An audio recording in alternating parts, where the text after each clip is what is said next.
But You our have like prom was in our high school.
All right, what's up everybody? We'll go ahead and get started here in just a moment. It's supposed to rain any minute now. I have the, let's see what we got actually. So according to the weather application, it's supposed to be pretty hard lightning and rain here in a moment. So we have the umbrella, but we'll get started here in a second. If you guys can hear us, as well as if we're streaming in 1080p, just go ahead and give us a thumbs up in the chat. And we'll go ahead and get started here in a moment. We're reporting live from Central Park West. This is 1 Central Park West, the Trump International Hotel and Tower. And thanks so much for joining us, everyone. We'll get started here in a moment.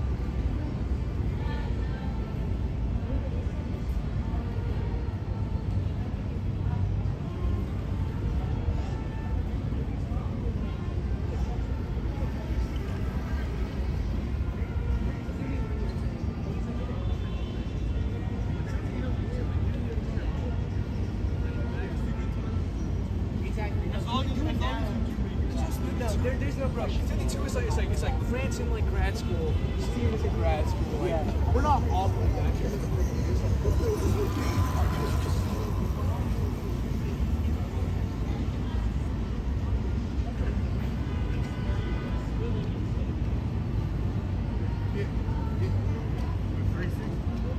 I was like, I told you, I've never been on 80 like just being on the thing. It's like she reached out.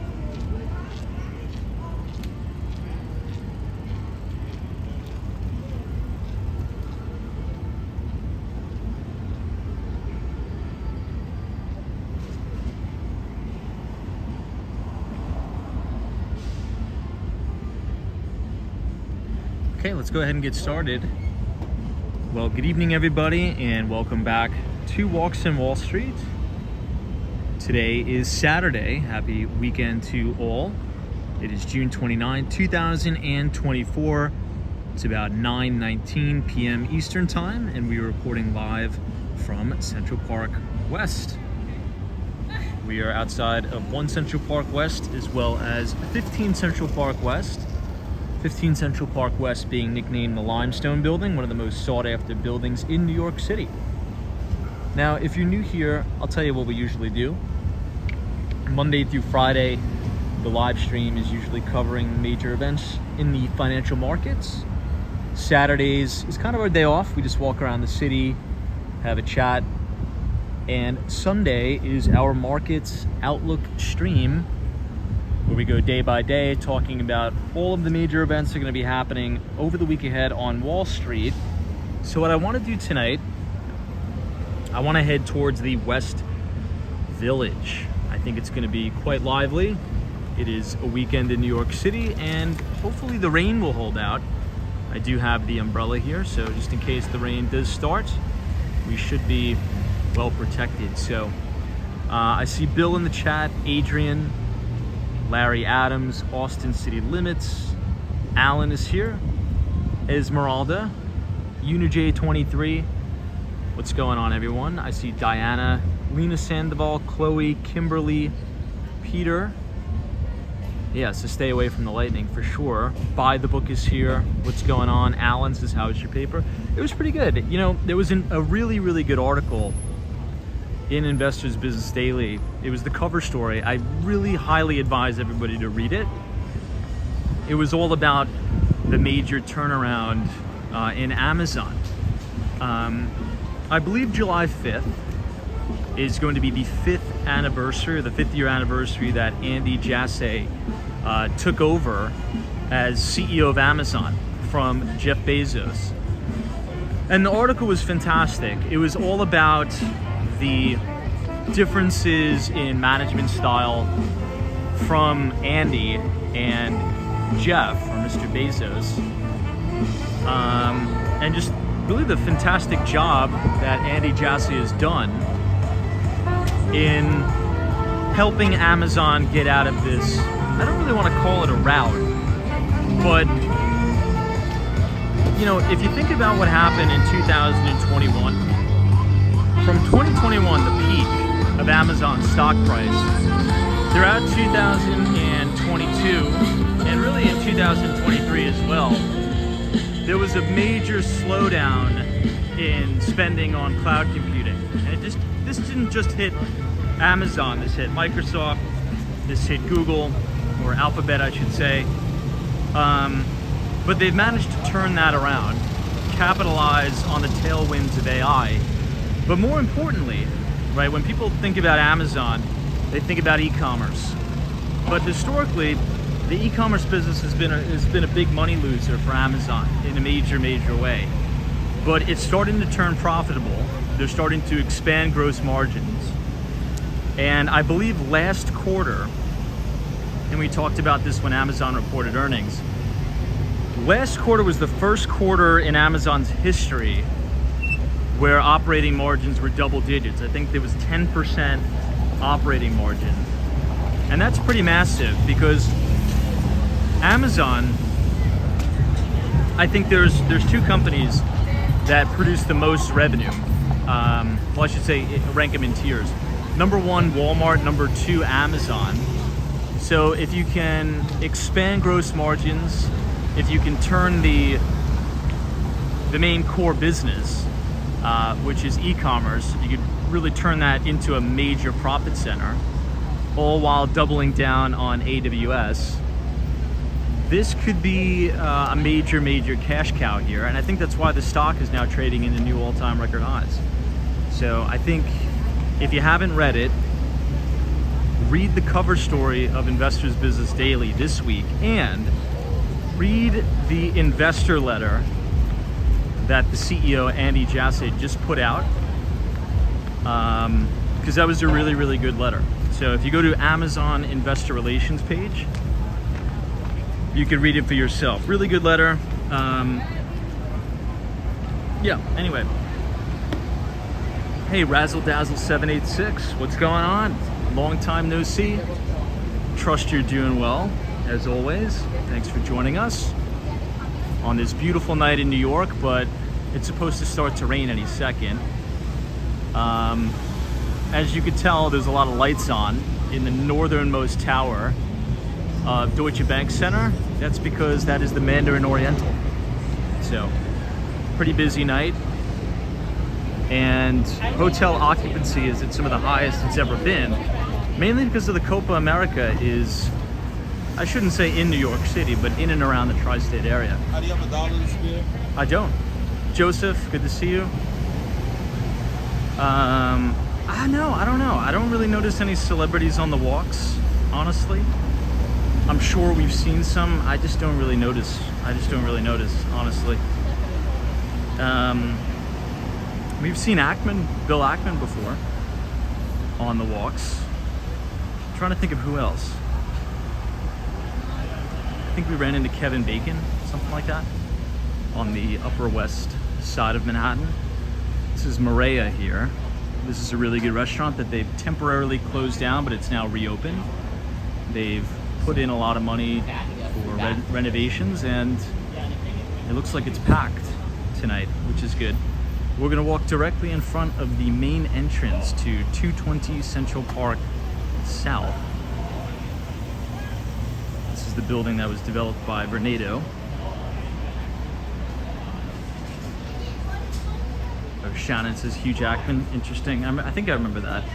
He was coming out of the Greatest Showman musical, which I think he stars in. Jake says it's saying heavy thunderstorms and pouring rains. Yeah, I saw that too, so we'll see what happens. I did bring the umbrella. Here's the main overhang of 220 Central Park South. This is the best-selling building on Billionaires Row. This is the building that Ken Griffin of Citadel has those 2 full floors, 2 full units. Central Park Tower, the duplex just sold and closed for around $110 million. I think the Eklund Gomes team at Douglas Elliman closed that deal. And that was the first deal since the 2 floors that Ken Griffin bought at 220 Central Park South. The first deal in triple digits, so over $100 million. So that's, to me, that's a sign that it's a sign of a turning point for New York, right? After all of the back and forth about how big money is leaving, opportunity is leaving New York, you know, there's going to be this massive capital flight. It only takes one of those big deals to really turn things around, the big catalyst, I should say. So, I mean, those numbers are so big. I mean, imagine having the money in the first place just to buy a single apartment for $110 million. Just the amount of wealth that some people have is really unfathomable. I mean, because think about it like this, right? If you're worth $100 million, like if your entire net worth is $100 million, you are the ultra high net worth of the ultra high net worth. And some people have as much money to spend your entire net worth on an apartment. It's just crazy to think about those numbers. Anyway, this is the New York Athletic Club, and in the distance behind it, you see 157.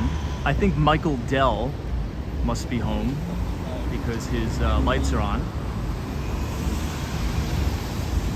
Yeah, music to relax and unwind. Says we are not Jeff Bezos for sure. Rich New Yorker, what's up? This is Owning Manhattan. I think that just premiered yesterday, I think, on Netflix, did it not?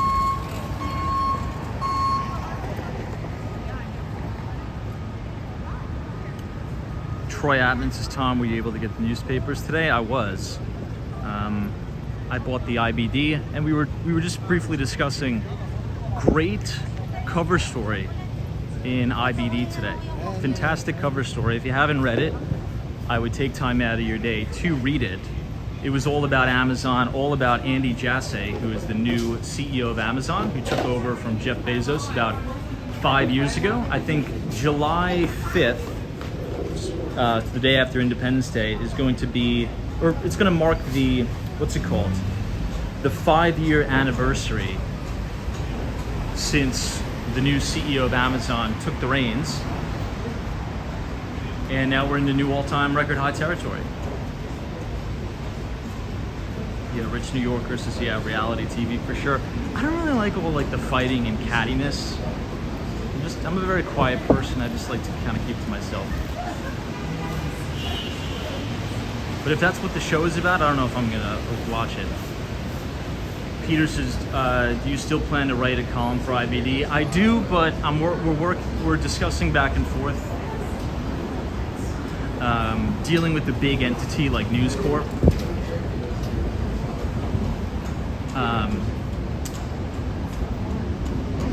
Yeah, but I do, but if one thing happens, then I'm gonna say no, because I want to be able to do my own stuff, if that makes sense.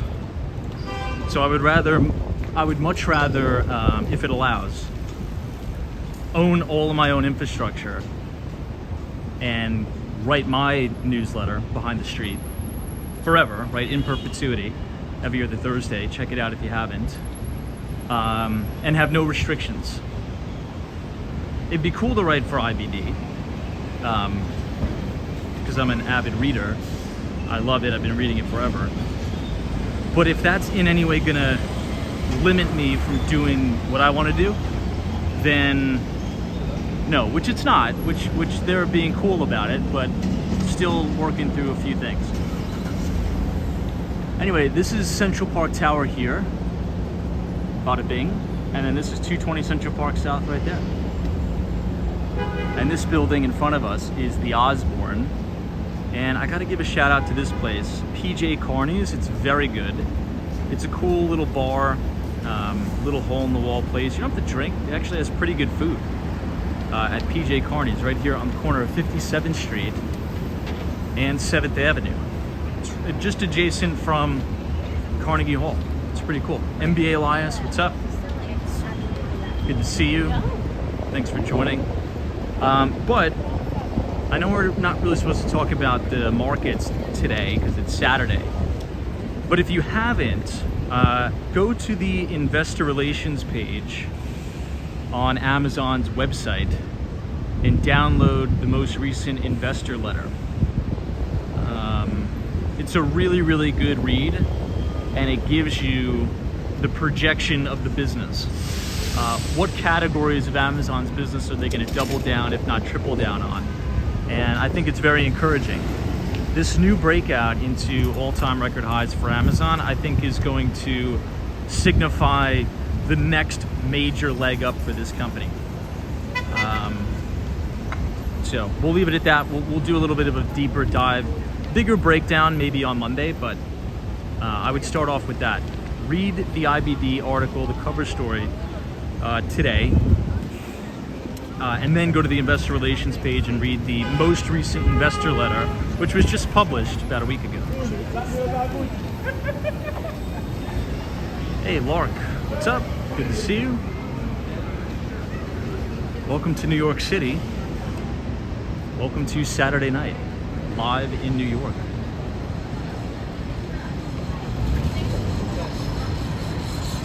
Steph UF, good to see you.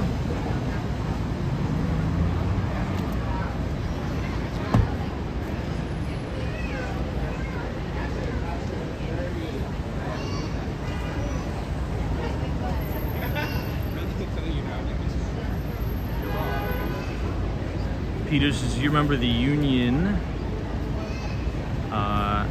Carbridge building that was demolished to make way for the new JP Morgan Chase building. It is said it was similar to the Seagram building. You know, I don't really remember it all that well, to be quite honest.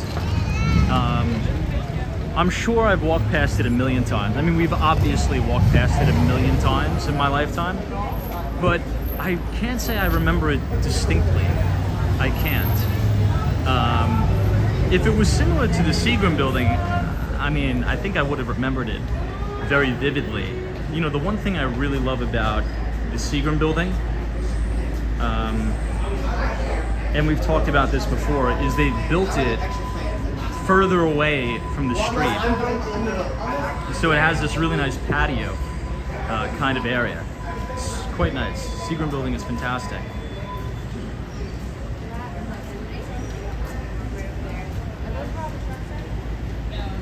It's my favorite office building in the city.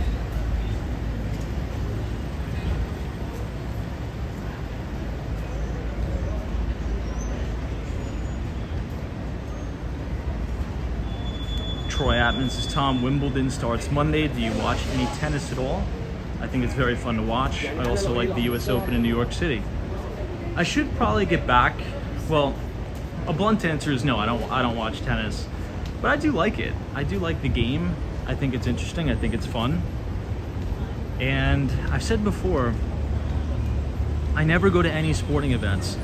And I live in New York, where we have arguably some of the best sporting venues in the country. I just honestly never go, but I will. What about you? Are you a big tennis fan? This is 157 West 57th Street. I think President Joe Biden is in town. He's not staying at the Park Hyatt, but I believe he's staying at the JW Marriott Essex House. Stella Guy says, hey, are you live? We are not live. Rich New Yorker says, I'd rather play than watch. I think so too. I think so too. Now, who's playing tomorrow for Copa America? I think the US plays their last group stage game. Who do we play? Uruguay? I forget. We lost against Panama. I don't understand how we did that. It was crazy. I'm not sure if there's any soccer fans in here, but congratulations to Panama, right? I mean, congratulations are in order. They beat the United States 2-1. This is the Steinway Tower. This is the skinniest residential apartment building in the world, and there's only 60 units. I mean, think about that for a second. So only 60 people on planet Earth will be able to claim that they own a unit there. Pretty cool, right? Paul says Panama loss was embarrassing. Oh man, it sucked because I think we would have won that game if we didn't have that red card right at the beginning. And who's that striker that we subbed on at like the last 25 minutes? That guy, Pepe? I mean, man, he had so many chances he can't finish, but we'll figure it out.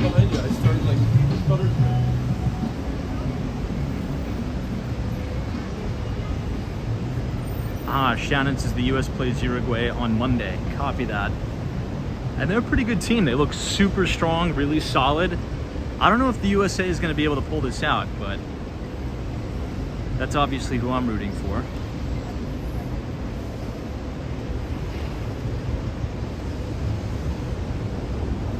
Another beautiful look at Steinway. Now there are some apartment buildings or apartment units in this structure here, as opposed to the main structure.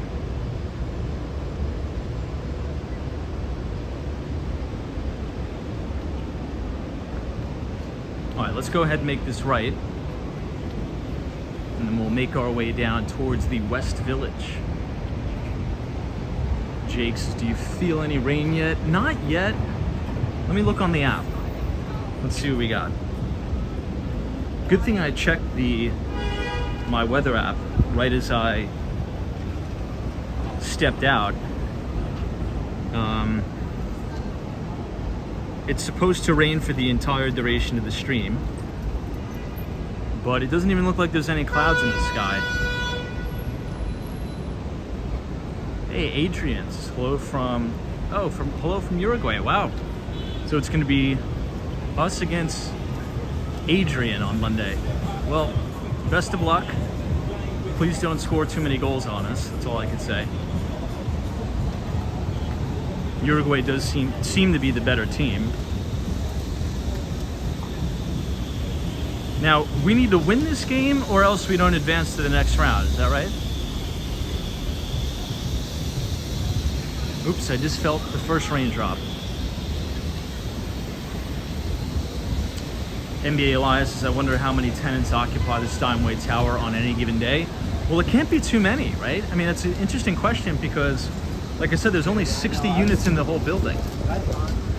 So 60 units in the entire building, and most are pied-à-terre buyers, right? Most people who buy in Steinway are not going to live there full-time or year-round. So could you imagine if you did buy in Steinway Tower and you live there full-time? That is like the biggest power move right there. And NBA Elias kind of gets me thinking about that. Because let's say you have the money, right, to buy in any Billionaires Row building you'd like. Let's say if you have the money to buy in 432 Park, you have the money to buy in Central Park Tower, you have the money to buy in 157, and what's the last one? 220 Central Park South. Well, being that Steinway Tower only has 60 units, that means if you live there full time, you're going to get the entire amenity package quite literally to yourself. You know, you can't say the same thing about Central Park Tower. There's a lot of units. You can't say the same thing about 220 Central Park South. There's a lot of units. Same thing at 157. So it is quite possible that if you buy your primary residence at Steinway, you're going to be the only one in the gym. You're going to be the only one having the run-of-the-mill to all the amenities. It's pretty crazy. But it looks like there's a lot of people home, doesn't it? I mean, there seems to be lights on all the time. At least that's what it seems to be, looks like from here. Hey, hello, May 2008. It's good evening, Tom, from Rochester, New York. It's been raining here a lot today. It's been probably the rainiest spring/summer in New York that I've experienced. This is the Bernstein Building, West 55th and Avenue of the Americas.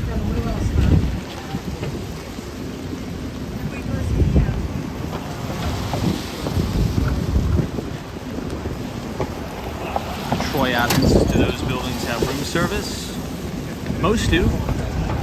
Now, 432 Park Avenue has a private restaurant inside the building, which I think the residents, the way it was explained to me at 432 Park, let's see if we can see it from here. We'll have to walk down one more. But I think it's an automatic $25,000 a year mandated common charge at 432 Park. And that's just for the restaurant, I believe. So to run the Michelin star restaurant, that's only reserved for residences, you have to put $25,000 a year in this bank. And then anytime you stay at 432 and go to the restaurant, you could order whatever you want and it deducts from that $25,000 balance. So could you imagine, right? You live at 432, you put the $25,000 in the bank to be used for the restaurant, the operations, and then you go there and eat dinner once. That's a $25,000 dinner for eating at the restaurant one time. Kind of wild, right? And there's the building in question right there.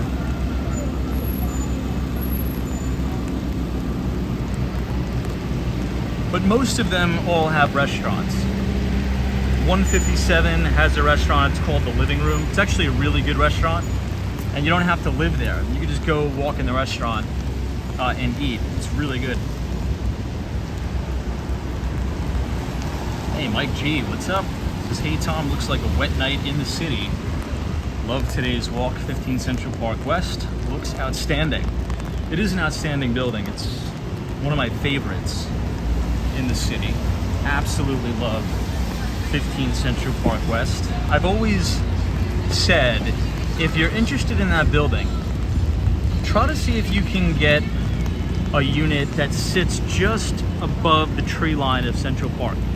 Don't get something all the way on a higher floor, and don't get something on the lower floors, but if you can literally just sit and hover amongst the tree line of Central Park, that's the most amazing view ever, in my opinion. It's unbelievable.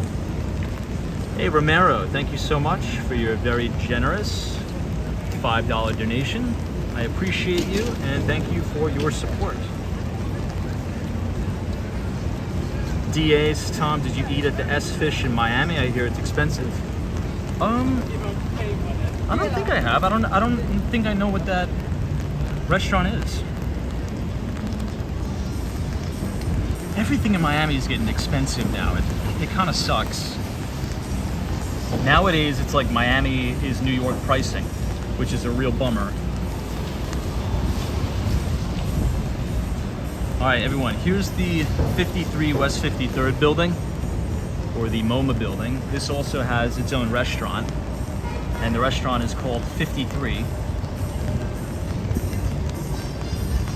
And you can kind of see the restaurant if we put the camera down here. And it looks like there's a lot of people here.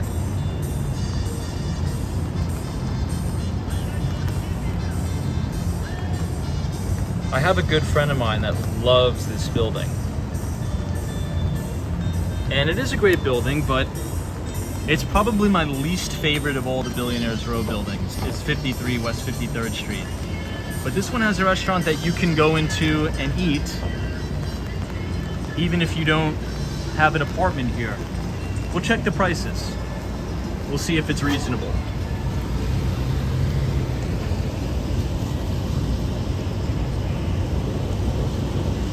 All right, not too bad so far. Let's check out the grill. Lamb rib, $36. A Wagyu strip loin is $185. That's like really, really top of the line stuff. Let's check out the desserts. 20 bucks, $17 to $20 for the desserts. Not too bad. It's actually not bad at all. And about $26 to $30 for any of the cocktails. If you're interested, you can scan the QR codes and check out some of the dining options yourself. But I think overall, it's not so egregiously bad. The prices for being a Billionaires Row building, to be honest, it's really not. Stephanie, what's up?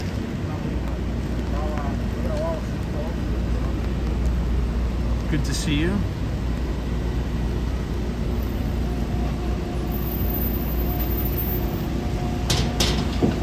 Hey Robert, it's fun watching from my cozy dining room in Pennsylvania. Shout out to Pennsylvania, love it. Good to see you. All right, for those of you who are just joining, we are going to head to the West Village tonight. So let's go ahead and make this left. But first, we'll take one more look at the Steinway Tower. Again, this is the skinniest residential apartment building anywhere in the world. There's only 60 units, so 60 homes. That's it, in the entire building.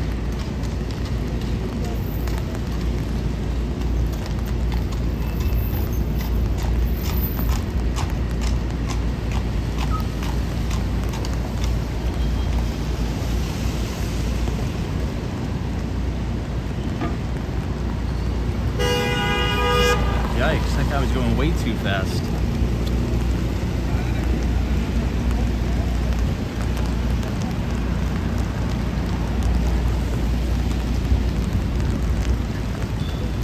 I'm glad it's not pouring raining. If it's just a light rain like this, it's actually a kind of an enjoyable walk.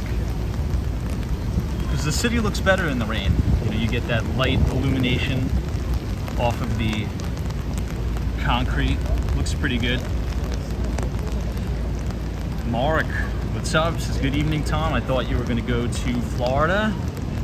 Yeah, I had a few slight changes in plans, but I will be on a flight to Florida Monday night, and I will be returning during the afternoon on the 4th of July. Hopefully no travel delays, because I really want to see the fireworks on the west side of Manhattan.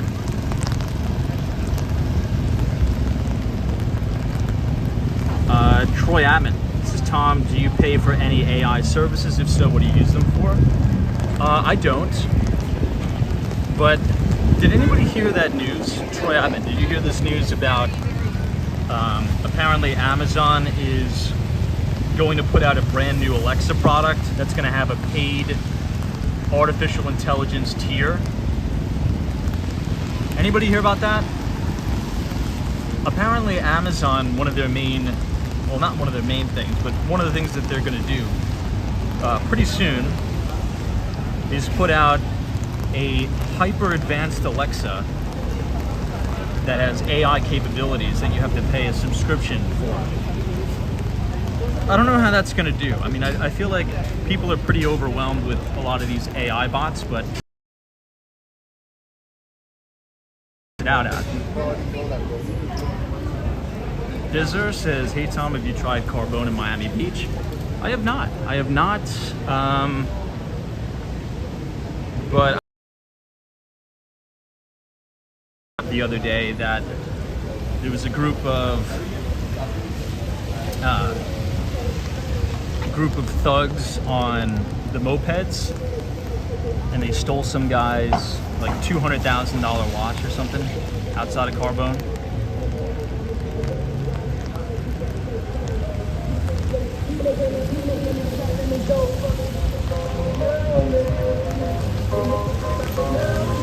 MBA Elias says, yeah, I've heard about the new Alexa. We'll see what's gonna happen. As we've discussed briefly, Dreams thing is in hardware. Because if you watch the Apple Developer Conference, what they said is if you want to use any of the new AI tools, you're gonna have to upgrade your device. So all of this new artificial intelligence services are not even going to be compatible with our old hardware. So this could potentially spark a brand new hardware cycle, or I should say a hardware refresh cycle.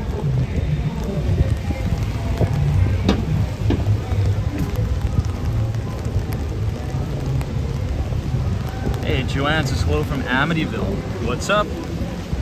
Amityville's pretty close to the town where I grew up, in Massapequa, although I'm closer to Massapequa Park. The way they have it laid out, it's a little strange. I'm in walking distance to the Massapequa Park train station, but they call it Massapequa. Which, not to be biased, I think the town of Massapequa Park is the best town on Long Island. There's this really good coffee shop. Anytime I go home, I always go to it. It's right across the street from the train station. It's called Massapequa Perk. P-E-R-K, very good.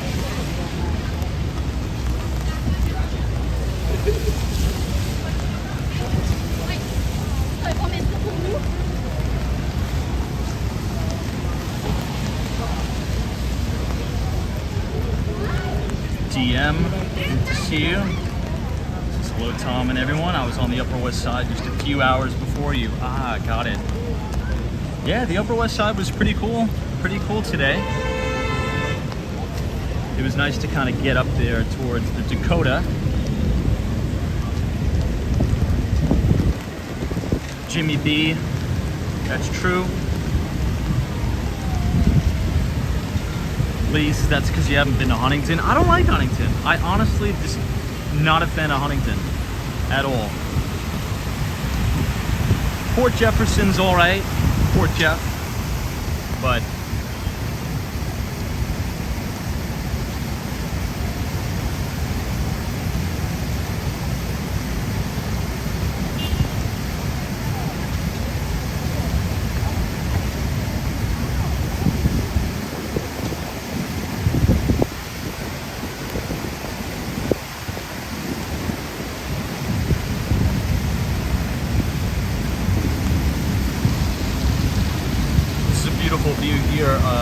City Music Hall.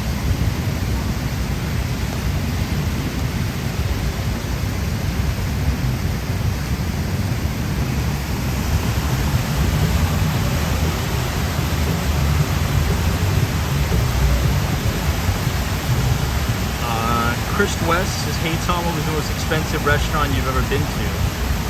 How much was it and was it worth it? I gotta think about that one. Oh, you know what's crazy? I'll tell you. I know exactly what it is. I don't remember the name of the restaurant, but this is gonna sound crazy, but it's true. I'm telling the truth.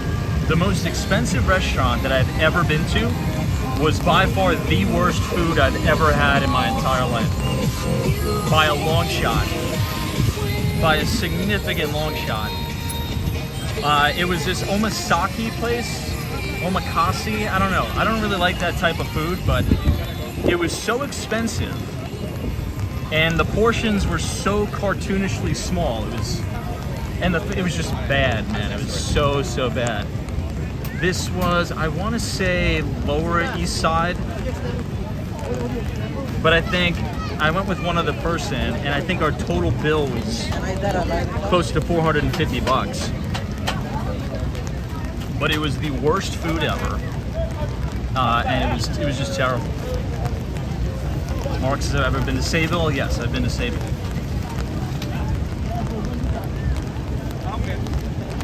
I think it's omakase, but yeah, it's horrible. Terrible. Sometimes expensive doesn't necessarily mean the best type of food. I think the best restaurant in terms of like the value, the experience, and it's very fun to go to. We just passed it, Del Frisco's, right here. This place is awesome. Very big portions. There's no way you're ever gonna leave Del Frisco's hungry. It's impossible. And it's fun, it's in a great location.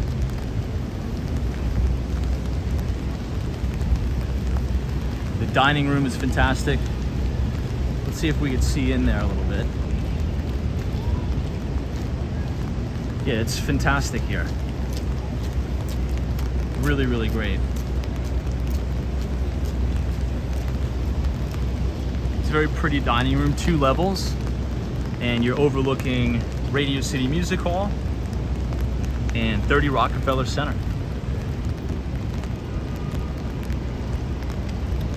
Jimmy B says, yep, price is not an indication of quality. What I've noticed is the higher the prices at some restaurants, the smaller the portions. I'm not really into the whole fine dining thing. I'm really not. I feel like I'm starving when I leave there. I also been to this restaurant called Per Se. I'm not sure if anybody's heard of it, but Per Se is in the Deutsche Bank Towers. And I mean, it was good, but it's like, it's 2 small portions and I just want to sit down and eat. I don't want to pick at things and stuff like that. But some people love it. Some people like the 18-course fine dining where each dish, it's like one little bite. I'm not into it. I just want to sit down and eat and boogie. I don't want to sit down for 5 hours.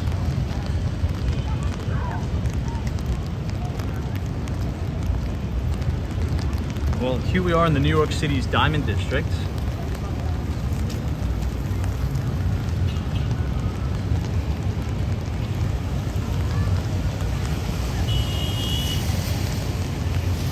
JJ, what's going on?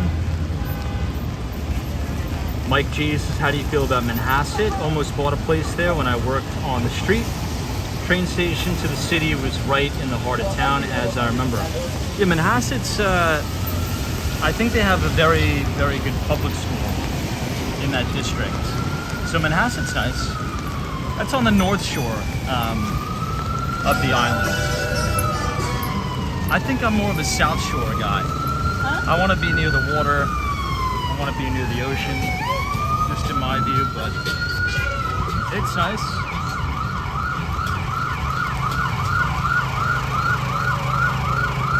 That's one of the things about Long Island. Long Island has some of the best public schools. So our taxes are very, very high. If anyone here is a homeowner on the island, the property tax is very, very high.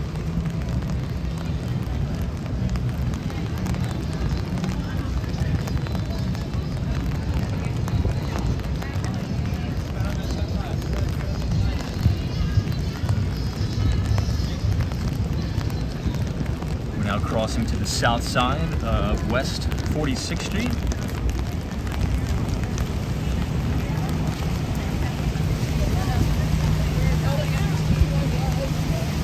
Speaking of Bezos, we were talking about Amazon at the beginning of the broadcast. So if you're just joining us, one of the things I recommend doing this weekend is reading that article, the cover story of Investors Business Daily, and going to Amazon's investor relations page and reading the letter to shareholders, the most recent shareholder letter. Absolutely unbelievable. There's a lot of good things happening at Amazon. Last quarter was the first quarter in Amazon's history with double-digit operating margins. The retail business is picking up, the e-commerce business is picking up into a pretty big profit center. But in this building right here, 1166 Avenue of the Americas,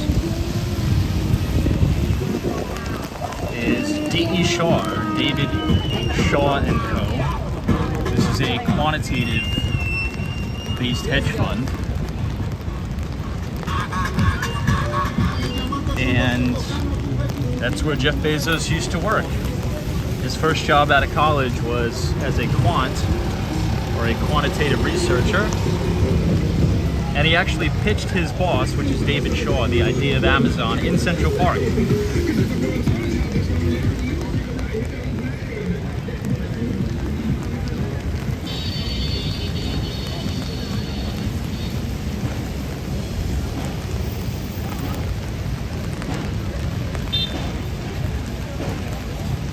Sarah's New York City isn't the best place to raise a family.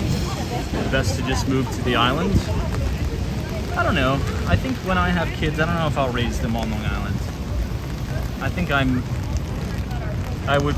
I would rather raise them in the city. In Manhattan, I think.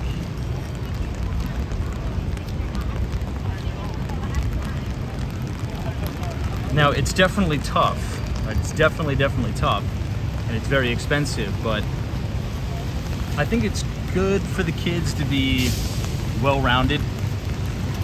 And there's also a lot of public infrastructure here, like libraries, things like that, museums that can kind of keep their curiosity. I mean, imagine being a little kid growing up in Manhattan or New York City, and on the weekends you go to the Museum of Natural History, you go to MoMA, you go to the Stephen Schwarzman Building, the New York Public Library, you go to the Morgan Library. I mean, most kids across the country who are growing up in the suburbs are not going to have access to that type of culture. So if you expose your children to that at a very, very young age, you know, that's pretty good in my book.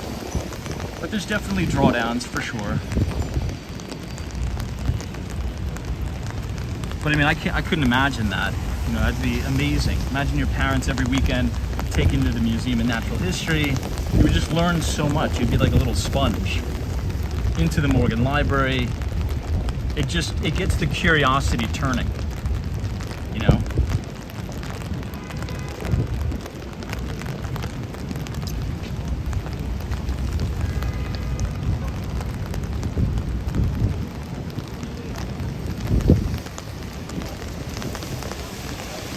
Great view of the Empire State Building.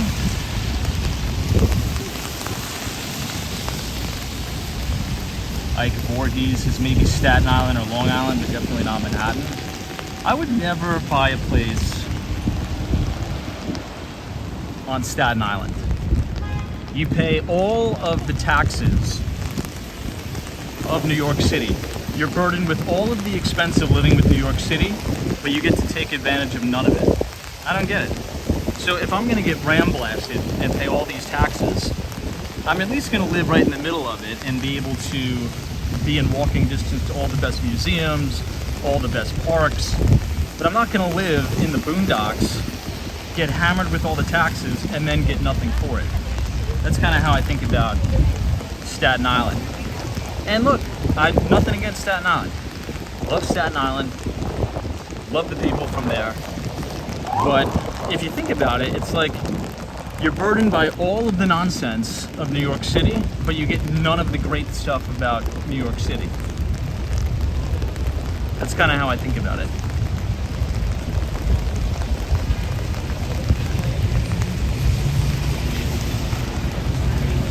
But I get it. Some people want space, some people want to live in the suburbs. But if that's the case, you know, go out to Long Island. You know, and you could skip, at least save a couple points on the city tax.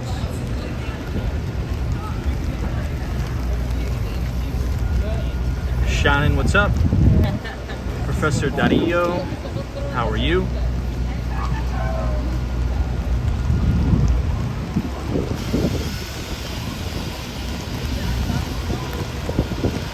If you guys are enjoying the live stream so far tonight,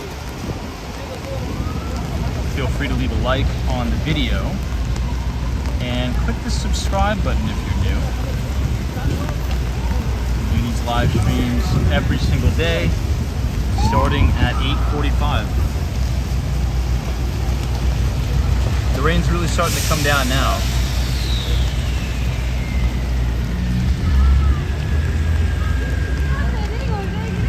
Right outside Bank of America Tower.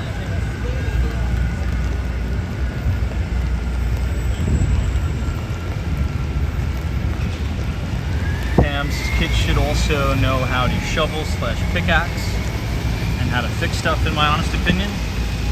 For sure. And there's no shortage of that in New York City.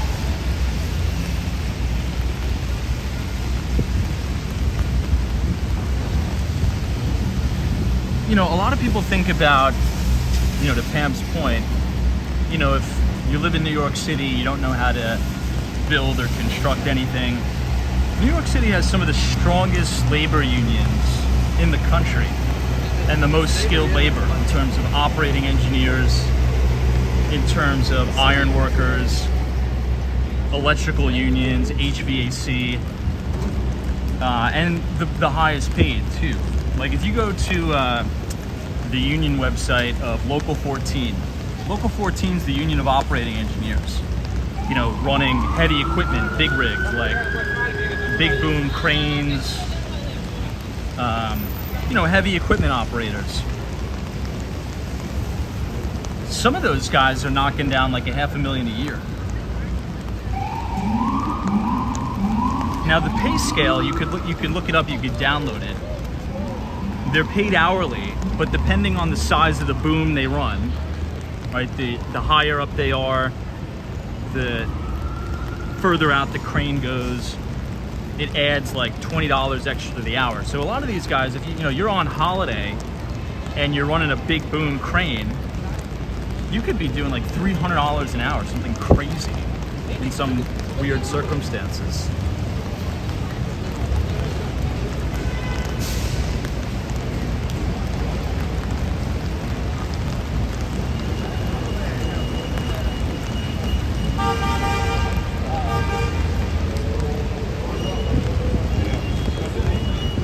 Rackhouse says, I'm a software developer. Should I move to New York?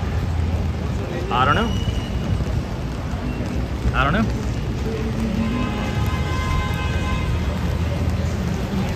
I guess it depends on what your goals are, what you want to do, things like that.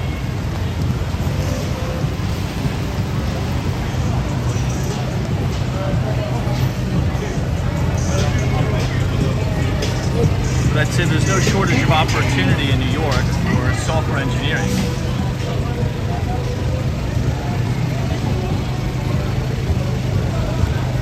There's a lot of people in Times Square today.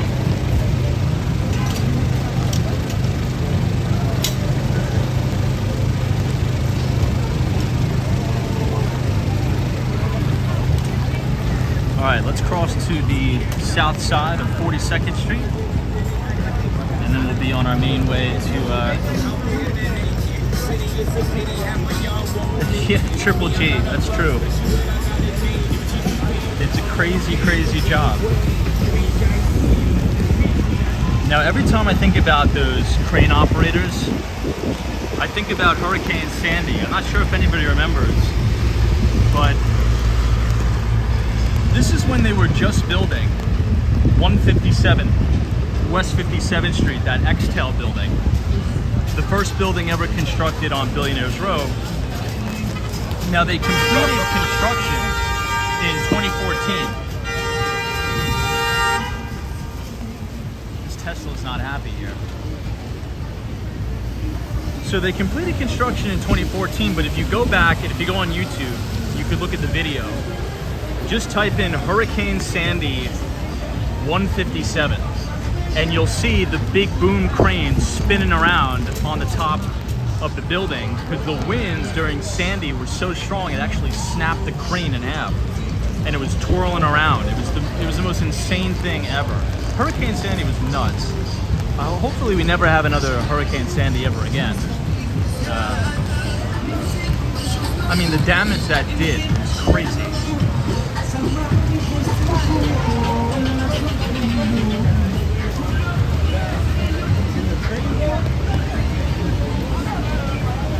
I know Lisa says, I remember that the crane hung there for days. It was wild. It was wild. Now, I remember I was helping out with some of the cleanup for Sandy in the town of Long Beach. And if anybody is familiar with Long Beach, New York, they used to have a beautiful boardwalk. They still do have a really beautiful boardwalk there now, but the boardwalk that was there before Sandy was completely demolished. It was physically in pieces. Like, there was no more boardwalk after Hurricane Sandy. It pushed so much water with the storm surge and so much sand. The main two-way street there by the pizza shop and right outside the train station, there was like 2 inches worth of sand in the street. It was nuts. So the boardwalk was in pieces, and they had to rebuild the boardwalk from scratch. So if you go there now, it's really nice. It's like a half concrete boardwalk, half this compressed wood. It's actually, they did a really good job. But all of that was totally in pieces, scattered everywhere. In the South Shores in Massapequa, there were people's bicycles all over the place. There were boats in the middle of the street. It was crazy that time. That was wild.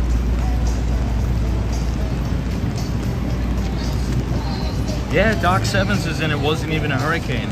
The biggest problem wasn't the winds, it wasn't the rain, it was the storm surge. The storm surge was so ridiculous. If anybody's familiar with Red Hook, Brooklyn, if you go by the ferry terminal in Red Hook, they have the Hurricane Sandy marker there. And the water, I think, came like 5 feet and like a quarter inch. Like 5'1" was the storm surge, which is, I can't even believe. I mean, I wasn't in Brooklyn for that. I was further east out on Long Island, but I could only imagine what that must have looked like.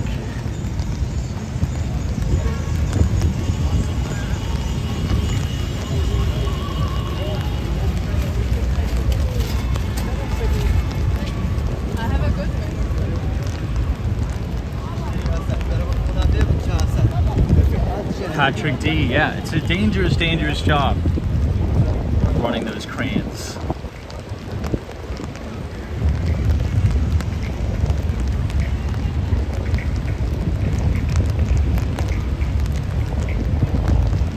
Let me know how the internet is, because it says the internet is no good.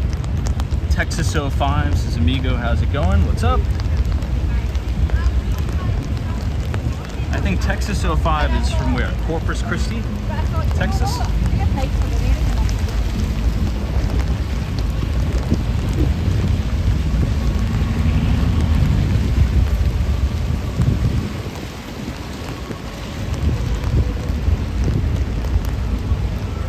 Walking right down Fashion Avenue.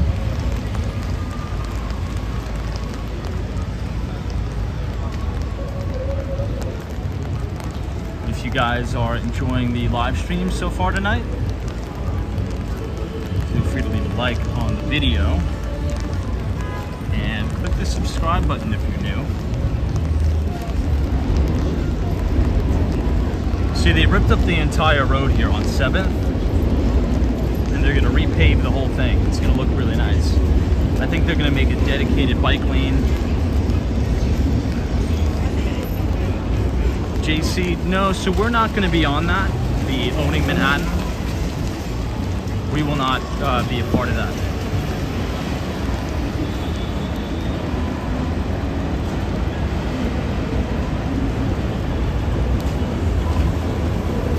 See, the road looks a little rough.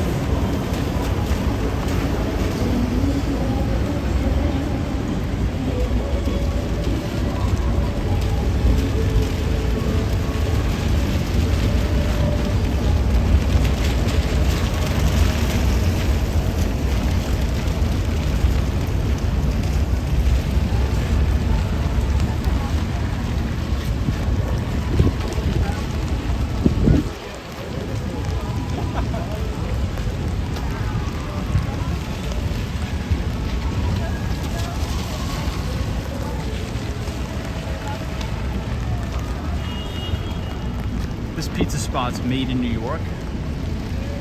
Very good spot. The original location is on the Upper West Side of Manhattan, but that one is very good as well.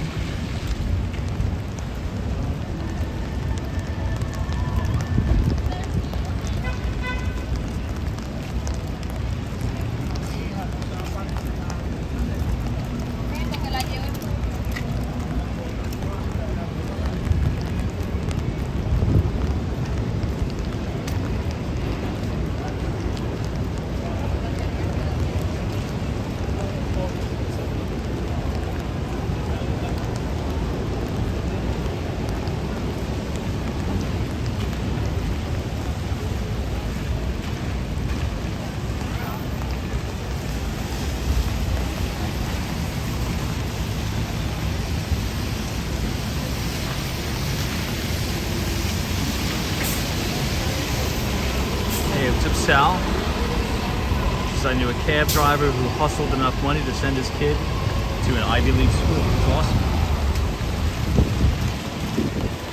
You know, most of those Ivies are really, really good about if your family makes under a certain income, they usually allow you to go for free. Most of the Ivy League schools are pretty good about that. Like they have these internal scholarships or grants, I guess you could call it, for low income. I knew a couple of kids who graduated with me who went to Ivy League schools who pretty much got the entire thing paid for because they didn't, you know, their family didn't reach the income limit, which I think is fair. You know, I've been very critical of a lot of these Ivy League schools specifically because their endowments are so big, they're pretty much just like glorified hedge funds. And with the amount of money these Ivy League schools have, they have no excuse why they should have some of their students drowning in student loan debt. With the sheer size of the endowments, you're talking billions and billions of dollars. They've essentially grown it into glorified hedge funds, a lot of these endowments. So if a student is smart enough to get in, they get all the good grades, they have all the extracurriculars, the sports, whatever it is, boom, boom, boom, and they don't have the money to pay for it, Harvard shouldn't say, yeah, go out and get a student loan for $200,000. Harvard should pay that, you know, with the amount of money they have. You know, Cornell should pay that. Stanford should pay that. Columbia University should pay that. They shouldn't make the kid go out and take on student loan debt with the size of the endowments they have. It's ridiculous.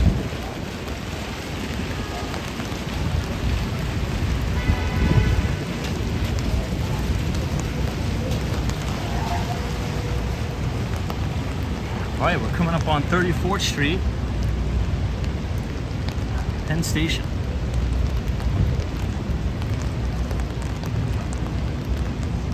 Oh, that's that famous women's basketball player.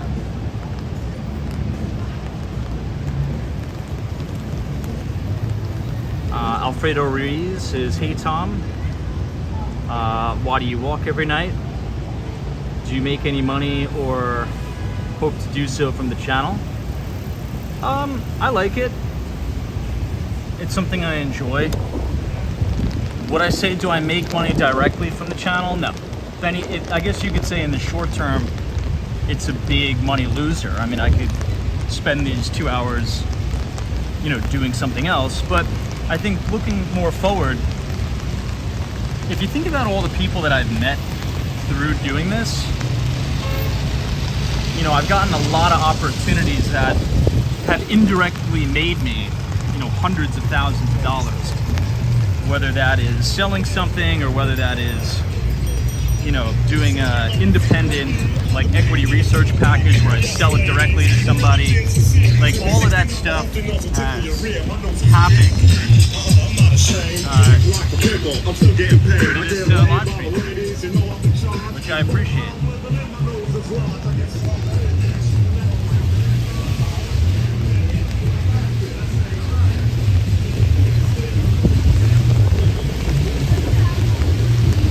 Brand new entrance to Madison Square Garden. The new Pen 2 project by Bernardo. Now, I also think about it like this. For those of you who are unfamiliar with me, I spent the most of my career in tech sales. So if you want to know in-depth, a bio about me, if you just type !Thomas in the chat, THOMAS, the Nightbot will drop the link to my kind of professional bio and you can check it out. But one of the things that I learned, especially when I got a job as a director of enterprise sales, so I was running a pretty big region. I was running the entire sales division from Philadelphia all the way up to Maine. So I was running a multi-million dollar book. And what it really taught me was scalability. That was the biggest lesson I learned, is how can you focus all of your effort on scale. So when I was a sales executive, if the best sales guy, right, or the best sales girl, if you sit at your desk all day and you prospect and you make calls, how many people are you actually gonna get on the phone and have a productive conversation with? If you're the best of the best, and I know some of the best salespeople all over enterprise software, if you were the top tier guy or girl, maybe, if you're really good, 15 people a day. And that's productive conversations that moves the sale forward to close. And that's sitting at your desk 8 hours a day, sending emails, doing follow-ups. So with things I like to talk about, the financial markets, the real estate business, if I just, talked about this to my friends or called people around the street, I think I would probably hit that ratio of being able to have productive conversations with maybe 10 or 15 people a day. But with the live stream, and I've been very, very blessed, and I thank all of you, the viewers, for tuning in, for listening, for being, for supporting my work, reading the newsletters, reading all my equity research I put out. It's gotten to the point, and this isn't a big channel at all, this is a little teeny tiny thing, but I'm very appreciative for it. I turn on the live stream every night, and thousands of people from all over the world, from all different industries. We have professors in here, we have bankers in here, we have hedge fund people in here, we have electricians, people from the real estate business, big developers, all come into the chat. That's scale. And if I can do that every day, it only takes one person to really be captivated by the conversation. Say, all right, I want to do a deal with this kid, or I like what he's saying. Let's try to work something out, do something in whatever kind of venue that may be. Maybe that's in the hedge fund business. Maybe that's in the real estate sales business. Maybe that's in a development opportunity. But it only takes one, and this is a way to do massive scale, huge scale. So, I don't know, that's kind of how I think about it. And it's enjoyable. But there's no place else in the world where I could make a call and speak to, let's say, 900 people concurrently, and everybody's listening and interacting. It's just not going to happen by making a phone call or sending an email. So that's kind of how I think about it. All right, let's make this left on West 30th Street. And let's cross a little bit further into the island. Look at all these little teeny police cars.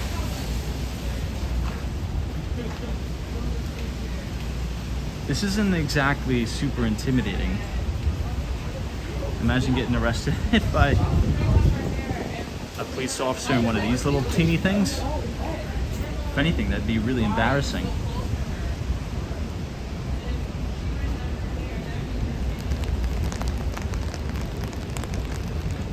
Brick V's, what are they for? I don't know, maybe just to be a little bit more nimble, to cruise in and out of the street a little bit more. I don't know.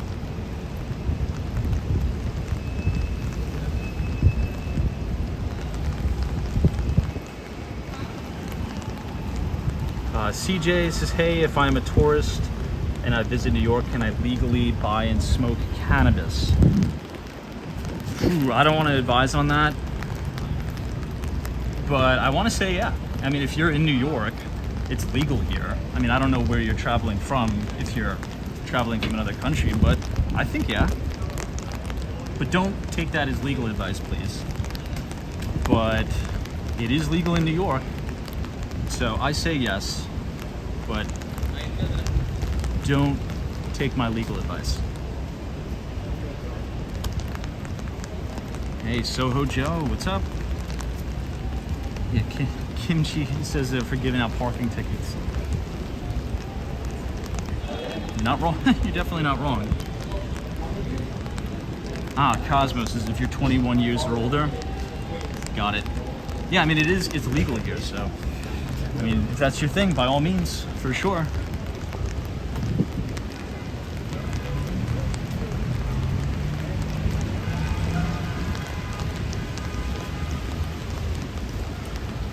There's a really good book, Peter Thiel's 0 to 1.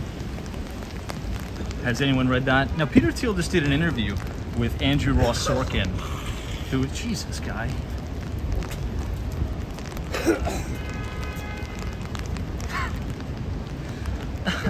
With Andrew Ross Sorkin, who's a really good journalist. He wrote a really good book on the Great Financial Crisis. Go and watch that Peter Thiel interview that he just gave. He gave some really insightful things around AI, around Bitcoin specifically, but that's a really good book if you want to learn about scalability, right? Thinking big. And at first, in order to achieve big scale, you got to do things that don't scale, right? Do things that don't scale first, be very, very gritty and granular.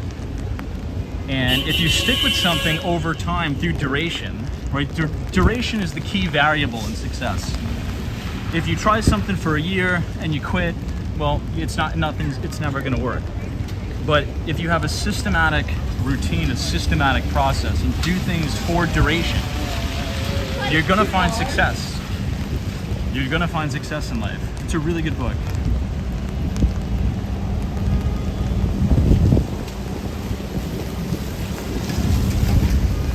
Now, I'll give a little spoiler about the interview.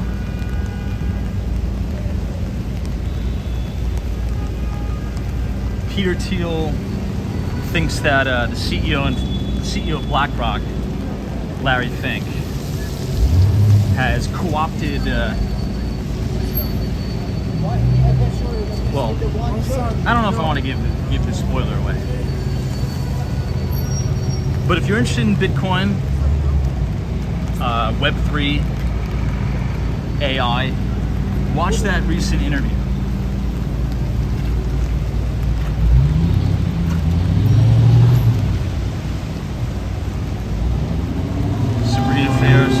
Founders Fund. Yeah, I'm familiar. All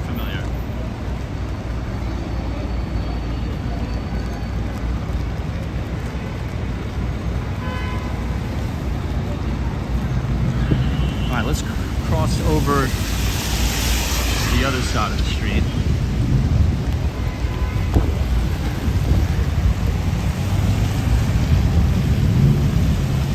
It's like gridlock traffic. I want to walk through Koreatown before we head down to the village.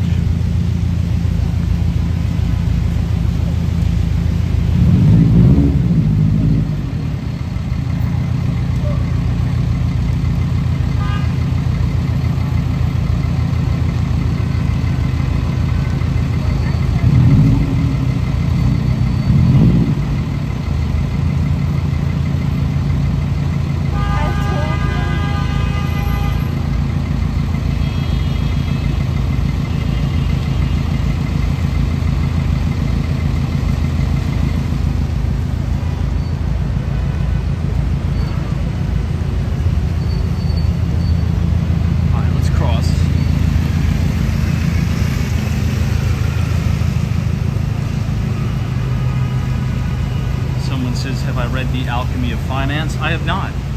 Let me pull off to the side and take a screenshot of that. Yeah, any recommendations that you have for me, please.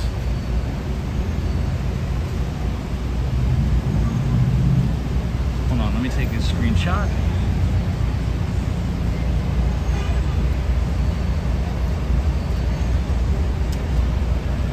I'll check it out. Thank you so much. Appreciate it. So now that we're on the topic of books, JC's book recommendation, The Sovereign Individual. Let me take a screenshot of that. I guess that's a good topic. You know, it's Saturday. Any good summer reads? Anyone in the chat reading something interesting this summer that you want to share with the audience here? Anything new, anything exciting that you're reading while you're taking your expeditions to the Hamptons and Greenwich, Connecticut? They're not letting this poor guy in. Ooh. S. Adams just reminds me of downtown Chicago. Really? I've never been to Chicago. My brother used to live there. I'm trying to think of the place in Chicago where he lived. I really should have visited him when he was there, but he liked it, but he's in Boston now.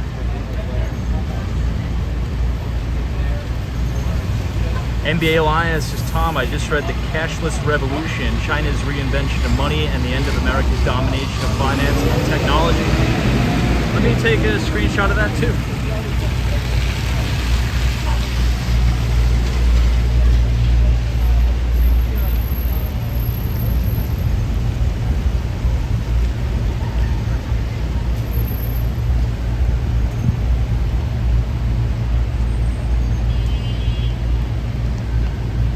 Surf's Flat Traders says, Tom, I'm enjoying your suggestion of Reframe Your Brain. That's a really good book. The author is Scott Adams, so the creator of that Dilbert comic. That's a really, really good book. Reframe Your Brain. I think that's an important read if you're going to be in sales, because sales is all about framing. That's a very good skill to learn. How to reframe conversations.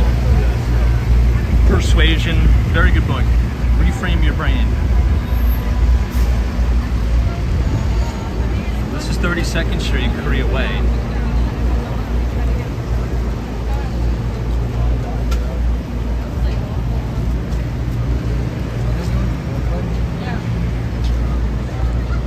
Try to get out of the traffic zone here.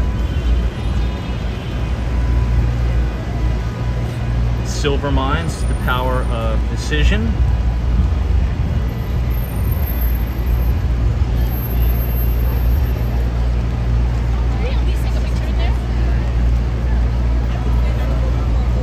Joe's from Nebraska. Hey, Joe. MBA Elias, that book talks about Alipay. I'll check it out. I think that's a really good book for me to read because it kind of goes against my thesis. So it's important that I read that. Rocky Rock. Since 2013, Amazon's been talking about drone delivery. It's been more than 10 years. Go to Amazon's investor relations page and check out the recent letter to investors. And once everybody's read that, maybe we'll have a conversation about it Monday. But there's a lot of good things happening at Amazon right now.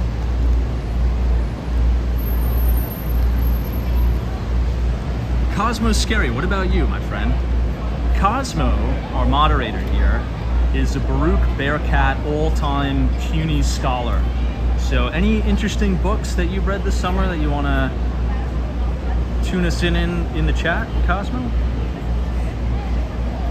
Professor Dario says The Art of Changing the Brain, Chemistry by James Zoll. Let me take a screenshot of that.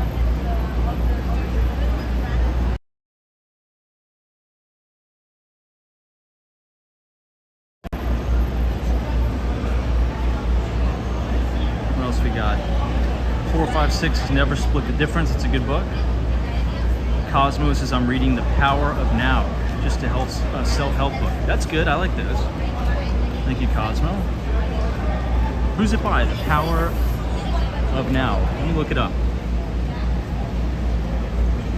Anything Cosmo says, I take into high regard. So I will do this in real time.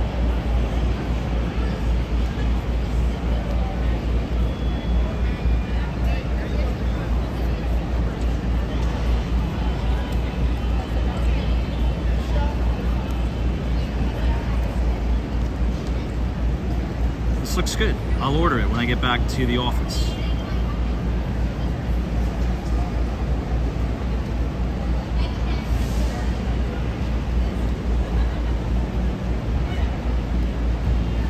Looks good. Fun Feeds, as you mentioned that book here last week.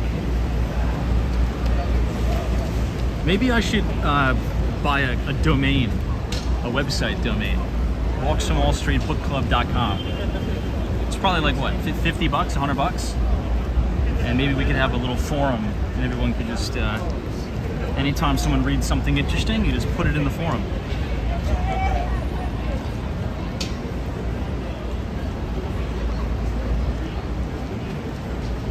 Look, a lot of that self-help stuff is, like, I get it, it's a little hokey, but you gotta immerse yourself in that. Like, if you're just starting out, like, that is the framework. Because you gotta give yourself a shot. That's how I describe it. You gotta give yourself a shot, and if your mental is in the right place, and you're optimistic, you're gonna have the ability to push forward and continue to go.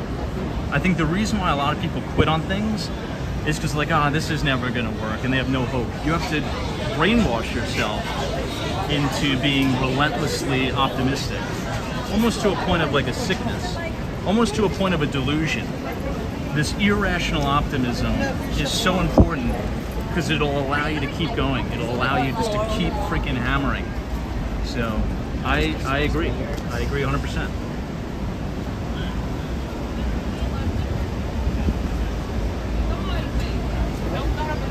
Passing Gray Street. Pam says, do I use Fibonacci? Not a whole lot. Not a whole lot. I know some managers that do use it. Like, if the market's in a huge correction, you know, I'll see if we're correcting down to like the 50. But I've read many books on Fibonacci sequence for sure. Fibonacci ratios.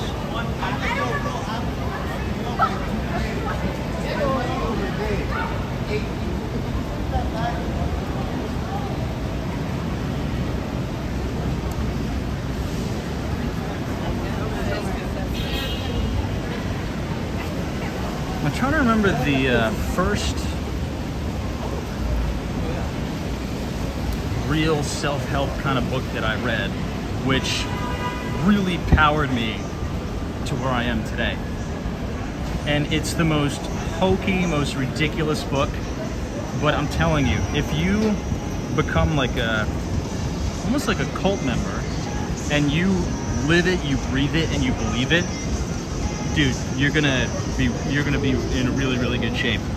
I gotta remember the name of it though. I think it's called The Secrets of the Millionaire Mind. I think that's what it's called. Check that book out. Now again, I know, trust me, and this is why it's good to read these when you're a little bit naive, because when you're young and you're kind of not mature, I think that's the best time to read these. You know, it's just like a little kid. They think, you ask a little kid, what are you going to be when you grow up? They're like, I'm going to be an astronaut and I'm going to walk on the moon. It's that type of unbelievably irrational optimism. If you're too rational all the time, you're not going to allow your brain to think big. The little kid that says, oh, I'm going to be the next Leo Messi. Okay, yeah, probably not. You're probably not going to be the next Leo Messi. But you got to have that mentality to be, oh, I'm going to be the next Cristiano Ronaldo. I'm going to be the person who walks on the moon. So I think the younger you could read those, the earlier on in your career, while backing it up with actual activity, I mean, it's going to be lights out. It's going to be lights out, my friends.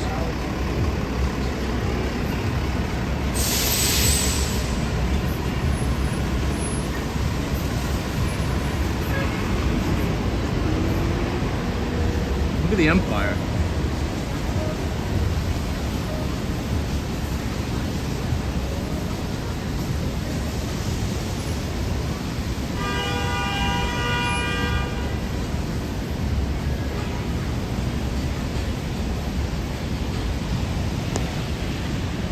All right, everyone, should we make our final descent towards the West Village?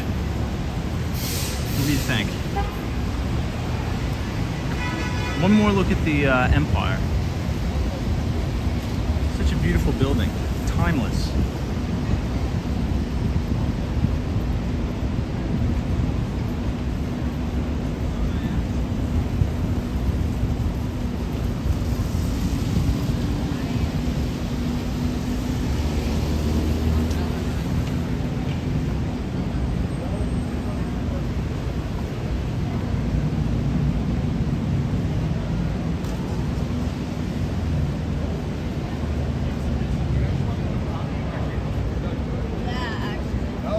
Coming up on 31st.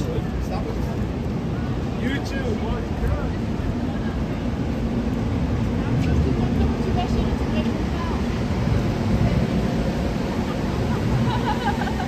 You can see all the police barricades up and down 5th.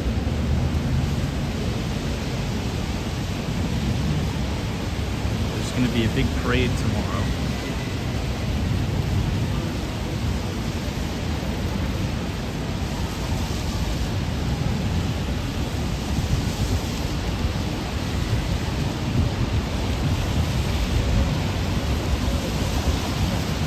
Maddox is invested in Miami or Tampa?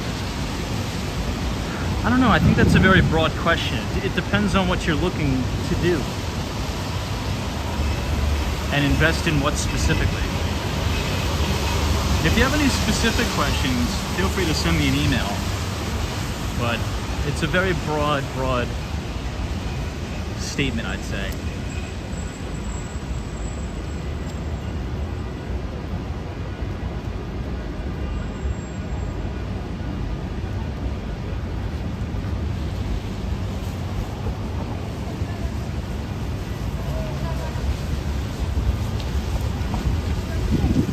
Make this right. I think the rain stopped. Maybe I'll close the umbrella. Let's see.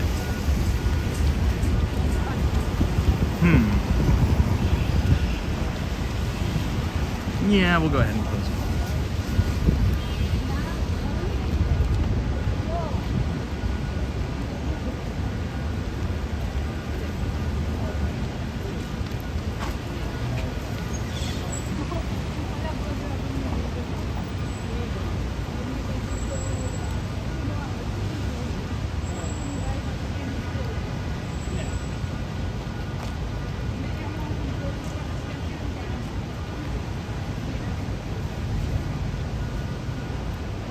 Trace is investing in Miami real estate. Sounds like a terrible idea. Beyond saturated. I guess it depends on what part you're talking about. I think there's actually a lot of opportunity in Miami right now. And I think over the next 5 years, there's going to be insane opportunity, which hopefully some of these deals I'll be able to take part in. I think specifically with a lot of the special assessments that are going to be coming up on a lot of these older buildings down in Miami, particularly these condos that were built in the 70s and the 80s. You know, all these are going to be coming up on these massive special assessments. And some of these condos are getting hit with 6-figure special assessments a door.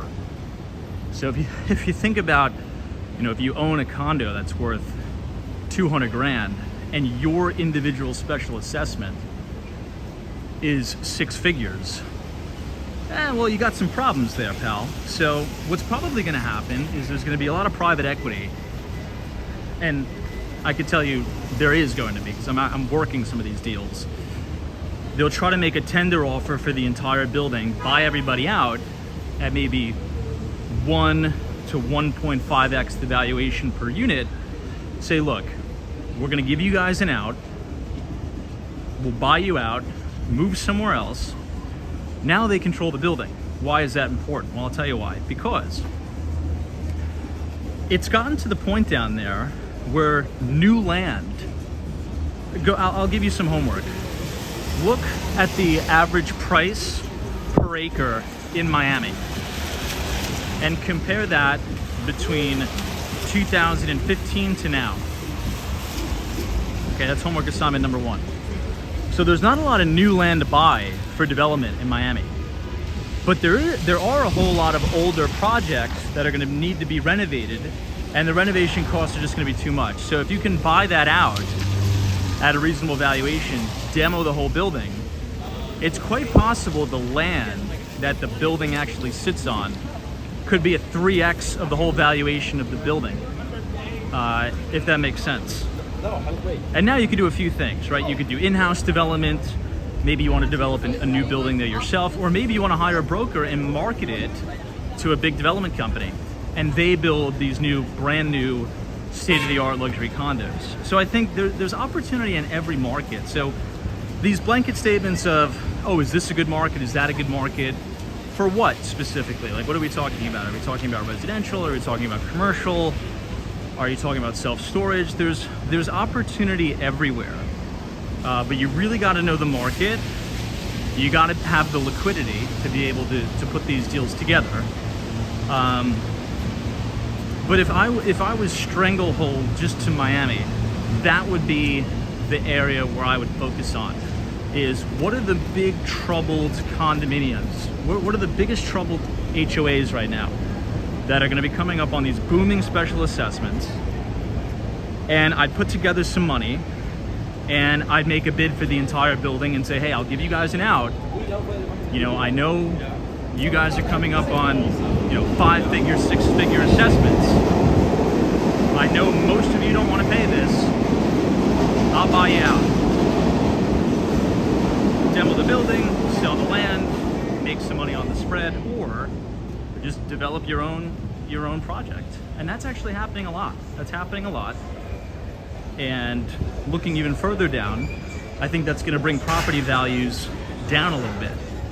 Because the problem in South Florida is, unfortunately, it's getting as expensive as New York City, which really sucks. Because it's pretty much not affordable for anybody down there.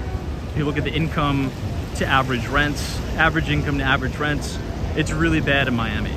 So supply and demand, basic concept, you need to build more units, right, to put more supply in the market to get these prices down.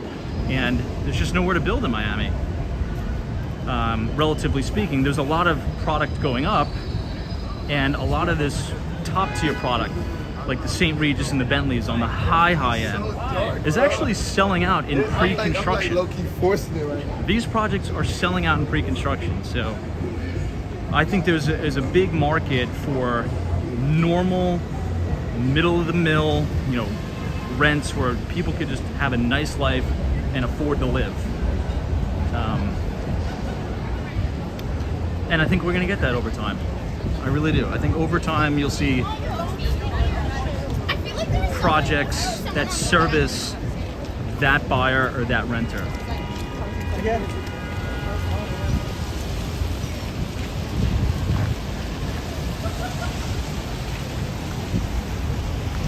Here we are walking down Broadway. And there's also a lot of opportunity in New York City right now. Tons of opportunity.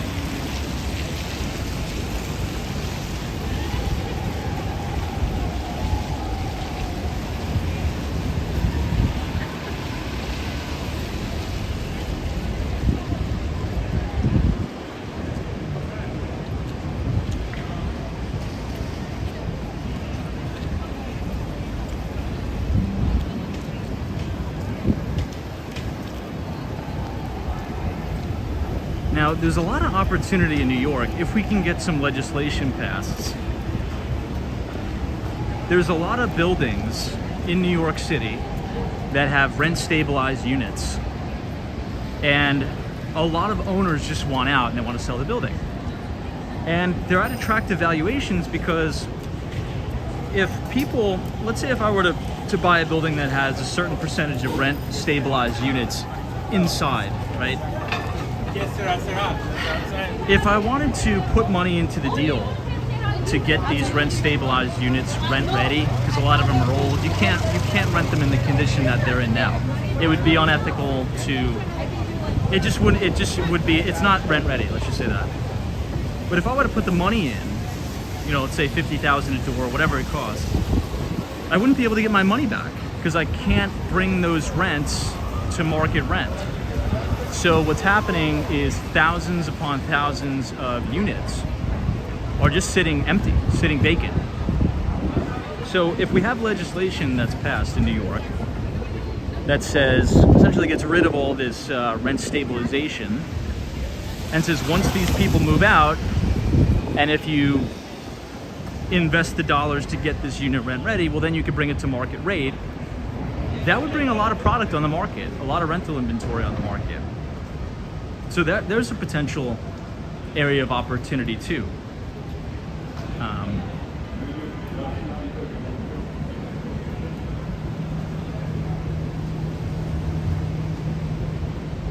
There's opportunity everywhere, in every market, all the time. Through bear markets, through bull markets, there's always pockets of opportunity. Just depends on the deal.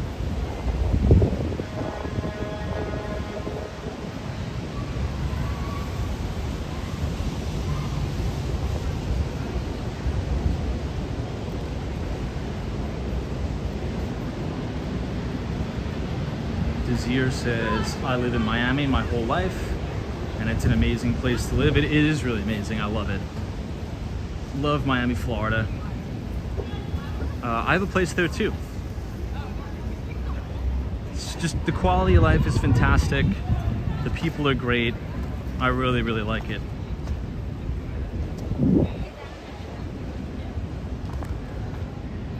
And like I told you guys, this year I was totally expecting a very, very steep drop-off in demand for rentals in Miami, but I'm booked out. I am totally booked out till Thanksgiving, which I was not expecting at all. And an encouraging thing is this summer, the lion's share of people who have booked my, to stay at my place are all young people that have internships and that have pretty lucrative, these are serious jobs like you would see in New York, like you would see in Boston. So that is going to be the key to see if Miami has staying power.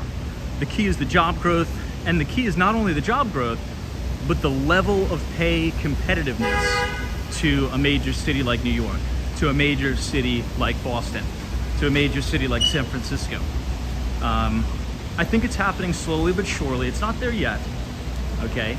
The level of pay is not there yet. It's just not. But it's almost there. It's almost there. Still a lot of work to do. I think in terms of the financial business, right, investment banking, venture capital, private equity, if somebody were to just ask me very bluntly, if you were to go into any of those industries and just start your career, which city would you start it in? It's hands down New York City. Hands down New York City. You know, if you were going to choose, you know, I have the option of moving to Miami, starting my career in finance, or moving to New York and starting my career in finance. I'd say New York 100% all day, every day. But maybe once you get a few years under your belt, you know, you start to get a few promotions, then I think Miami is a good play. But to start, you know, analyst level, it's just, there's no place to build a career like New York. I still really, really do believe that.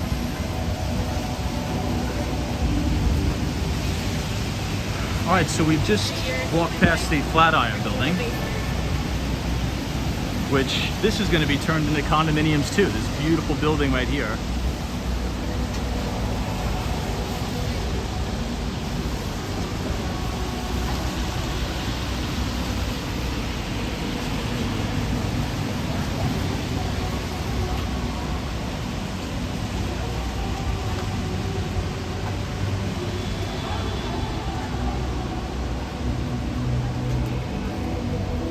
Stephanie says New York and Miami are the best cities in the world, in my opinion. I agree, but I'm definitely biased. There's no other two cities where I would rather live than New York and Miami. And over the last 2 years, even now, New York City's been getting a lot of heat from a lot of people. Everyone's talking bad about New York, but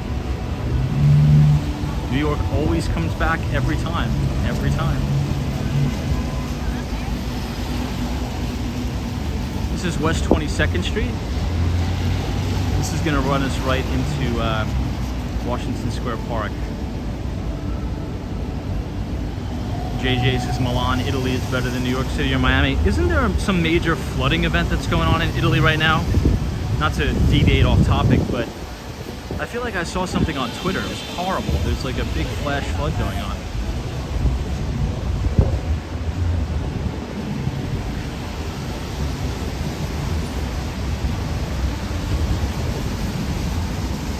Someone says I heard some racist stuff about Florida. Is that true? All right, let me go ahead and read your mind. Give me a second. Okay, reading your mind of the things you've heard about Florida. Okay. Scanning, scanning, scanning. Ah, okay. I don't know if it's true or not.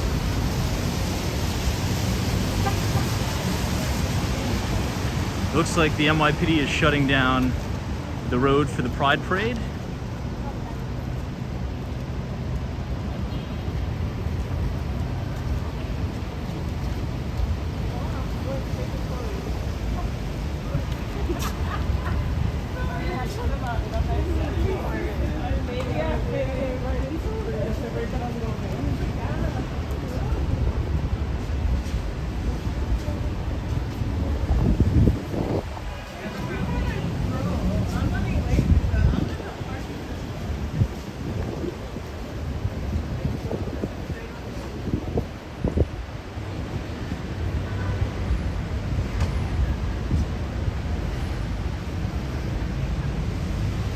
JJ says, yes, the rains have created flooding in many regions in northern Italy. Ah, that's too bad. That sucks.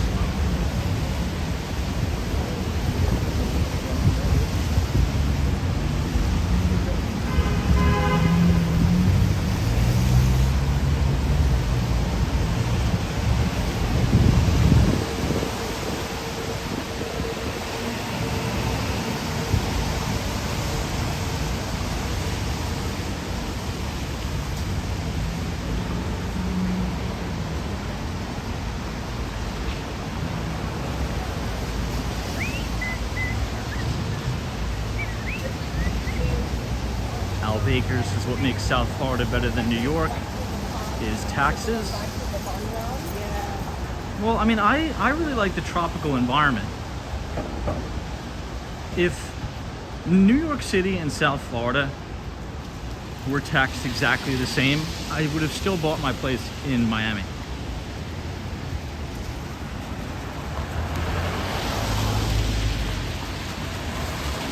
65 says New York is still so empty. New York is rocking, dude. What a lot of people don't understand that are non-New Yorkers, right? When they'll watch, like, and this live stream is a good example.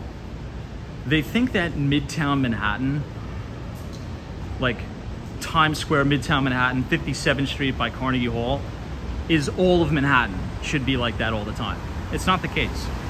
Where we are walking now, like Gramercy, Kips Bay, it is always dead at night in this neighborhood.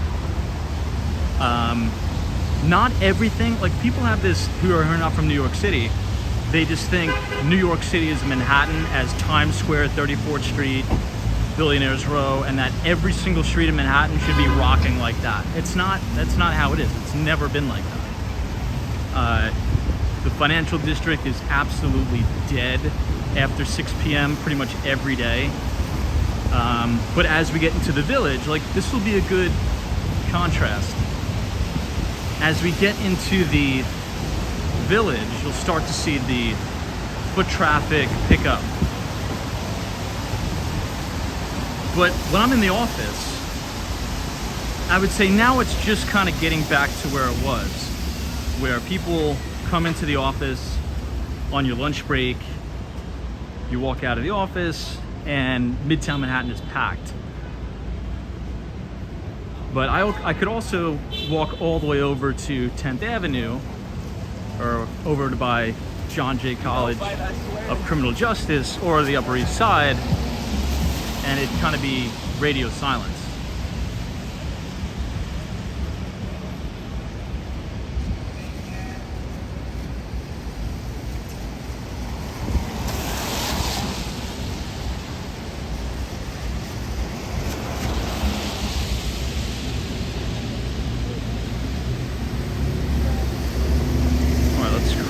South side.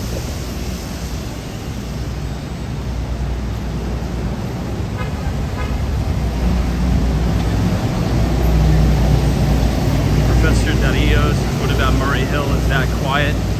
There's a lot of younger like intern crowd that lives in Murray Hill. A lot of first year, second year finance bankers live in that neighborhood. The apartments are horrible. The apartments are really run down and nasty. There's some bars over there.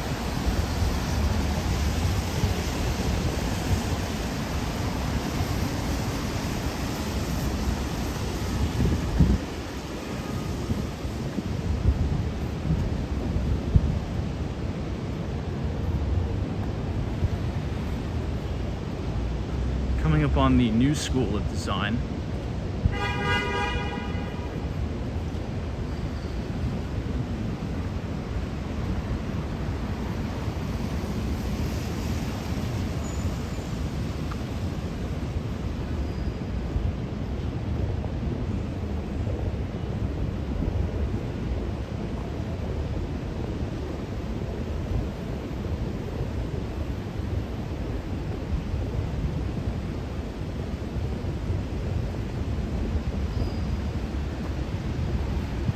West 15th Street and 5th Avenue.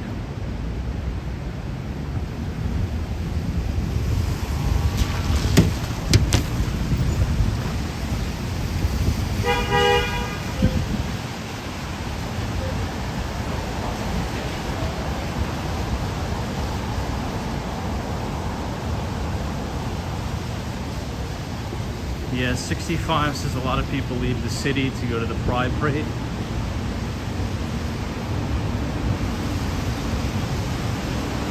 Oh, leave the city to avoid the Pride Parade. Got it.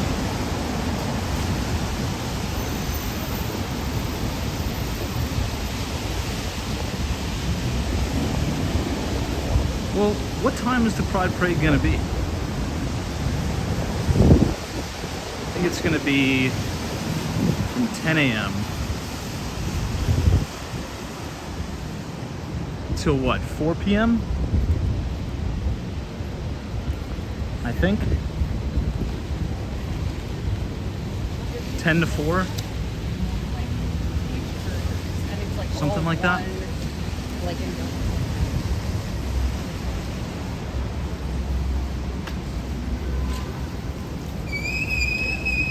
This is the new school.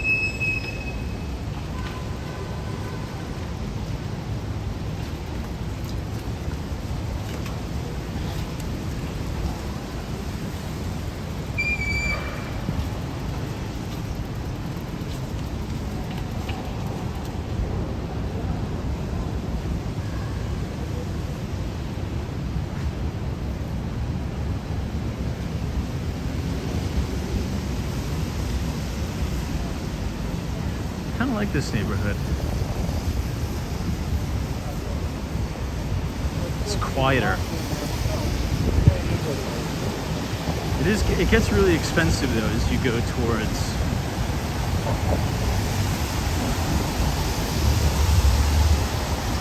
NYU. Most of the real estate in and around Washington Square Park is owned by New York University.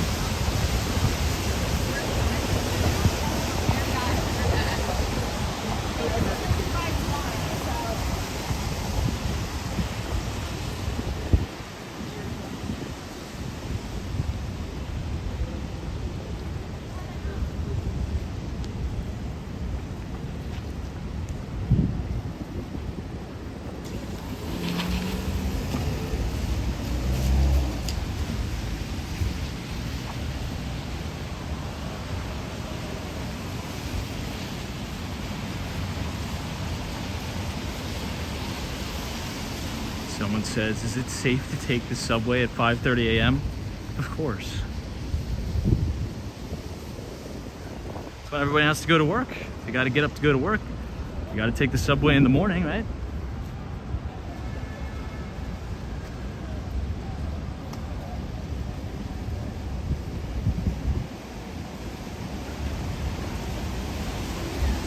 Steve's is where the thousands of migrants that I hear about living in the hotels, they're in the hotels.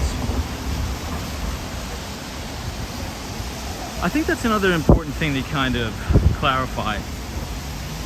You know, the media does paint this kind of horror show picture that all of New York City is, you know, taken over by migrants. Now, I'm not downplaying the situation, because the situation is very bad, and it's a catastrophe, and it's a disaster. So just let me set the table stakes there. But it's not like, with the way the media kind of portrays it, you would think that every single street is just rows and rows of migrants. No, there's specific hotels, like the Row Hotel in Times Square, right? Where they are, on Randall's Island. Again, it's a big problem. It's a big drain on the resources of the city, but the perception is just a little bit crazy, I think. If you just watch, you know, Fox News and CNN, they kind of paint the picture like everywhere in New York City is mayhem. It's not. Have things gotten worse? Yeah, of course. But there's hotels like the Row that is dedicated to the migrants. There's another hotel like the Roosevelt Hotel, which is close to Grand Central Terminal, that's also dedicated there. But it's not super widespread as you would think. People would have you believe that every street corner is caked and covered with migrants. That's not the case.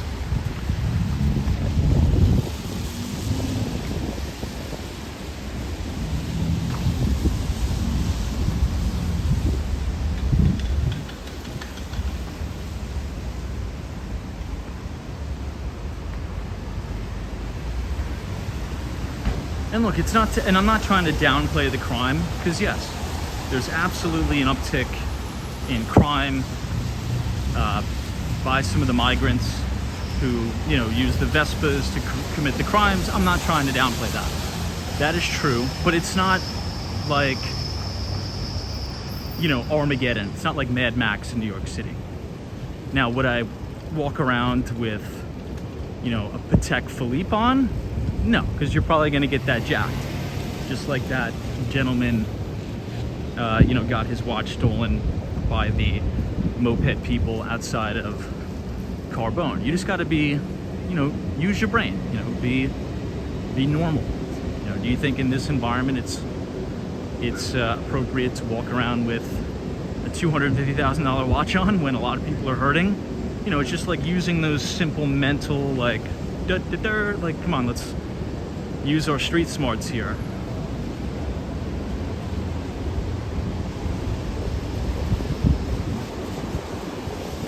It's just like basic street smarts.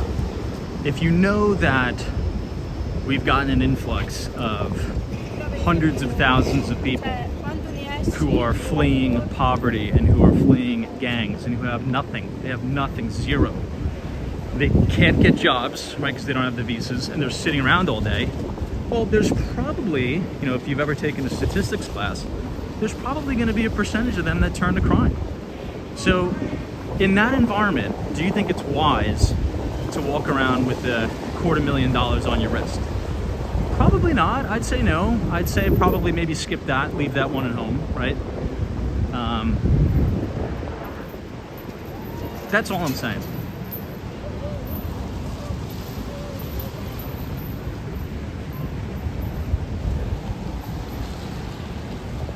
All right, here we are, Washington Square Park. And I mean, please let me know in the comments if I'm off base, but that's kind of the way I see it.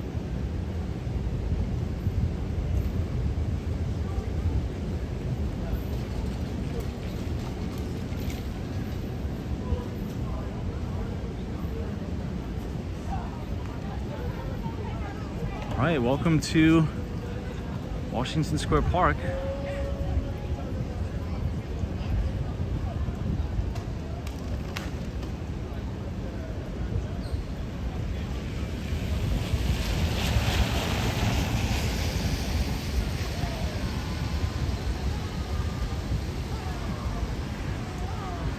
Tofu shoots is being punched because you wear a nice watch. They're not at fault. Of course they're not at fault, but you kind of have to assess your situation, you know what I mean? Like, in a perfect world, should you be able to, you know, walk around with a $250,000 watch on your wrist like it's Dubai? Yeah, of course, but we don't live in a perfect world.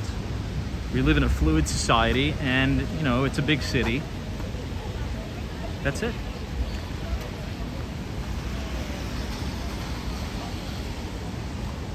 Yeah, I'm not trying to victim blame, for sure.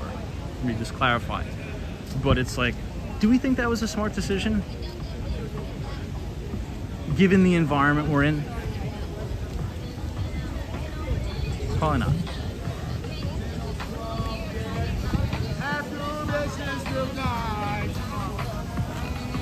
Yeah, everything in Miami, that's true. They usually do close it down around 10 or 11.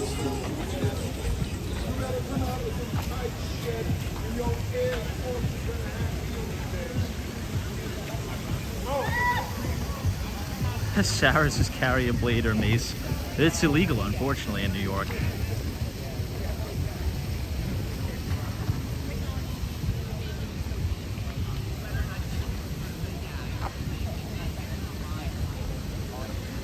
Janin says not smart decision, but still crime. For sure, I definitely agree with you. Look at that shot of the World Trade Center.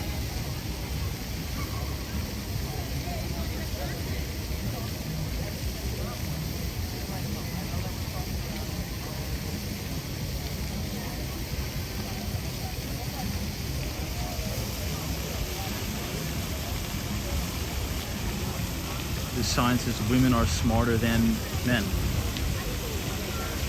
Maybe.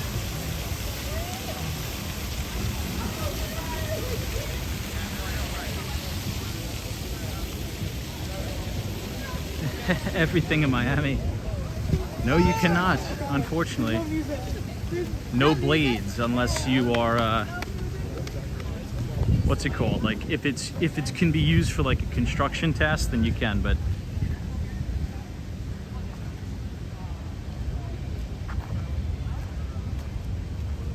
Someone says, you know, Tom, I don't agree with all your political takes, but I rarely disagree with your takes on just about any topic. Yeah, it's all right. You know, we don't have to agree all the time.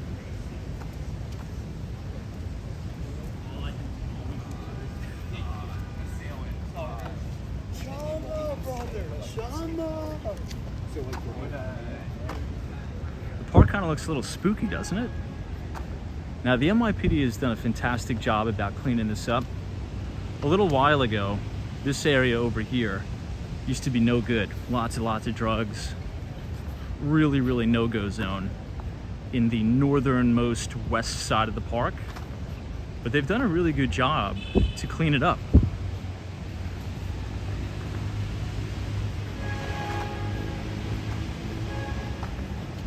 It's a beautiful park. I really like Washington Square Park.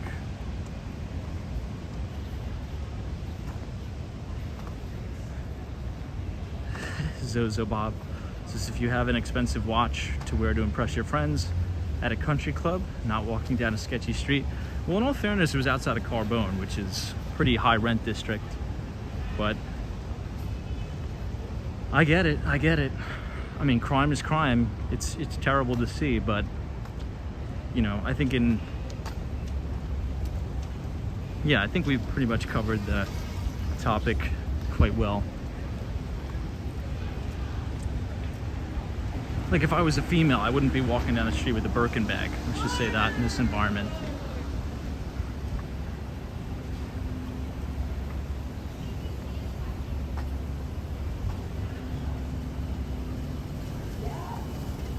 There's some beautiful townhomes in the village. Some unbelievably beautiful townhomes. There's one coming up right across the street, which we'll check out. I think it's for sale. Sirhant has the listing on that. And I think the current owner did a complete gut renovation on it too. Yeah, Mike G. Just go to Canal Street and get a fake Rolex. Problem solved. Jeez. Yeah, just make sure you're not filming when you go there to buy the Rolex, and they'll try to heckle you.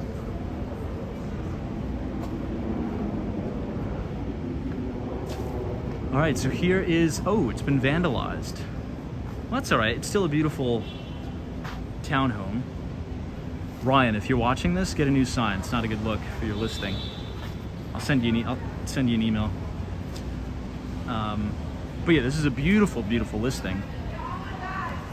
And you can see it's all brand new and modern in there. It's 4 levels, absolutely beautiful. And like I've said, you know, we've talked about this, the townhouse market in Manhattan is actually taking a pretty big hit due to a lot of the things we just talked about tonight, you know, the crime. You know, you literally walk in the store, this is your house. So people want the security of being in a condo building with the doorman, 24-hour security. So townhouse market's taking a little bit of a hit. So you could probably get 25% discounts. I think if you're in the market for a townhome, I think you should buy now for a townhouse, because you will get a good deal. You can get a smoking deal. And I know many of you will say, oh, you're just saying that because you're a real estate agent. I get it. But I like to look for deals, and uncertainty creates mispricing, and mispricing creates opportunity. The city's gonna figure out the crime problem, and when they do figure out that crime problem, those townhomes are gonna re-rate right back to where they should be. And that'd be a good trade. And then you could trade out and then get that nice condo that you want. But you can get a pretty good deal on townhouses now. It's been difficult to move. We have a listing that we're taking it off market. It's a townhouse in Chelsea. We just haven't gotten any good bids on it. And it's been all lowball offers, and we're just gonna rent it.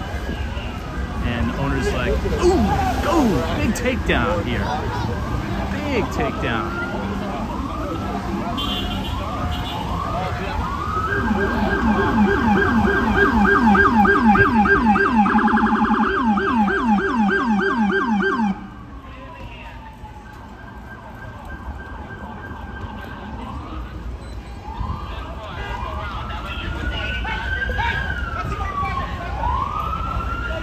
Damn.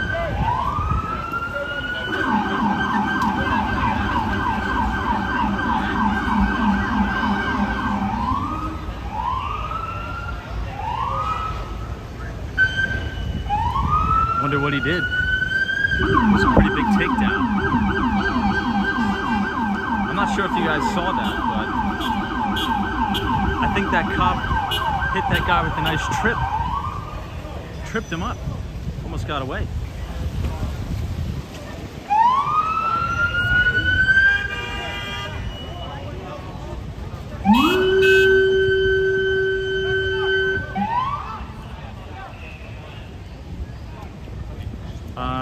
So what was I saying? Yeah, once the NYPD solves the crime issue, those townhomes should be able to re-rate back to where they were before.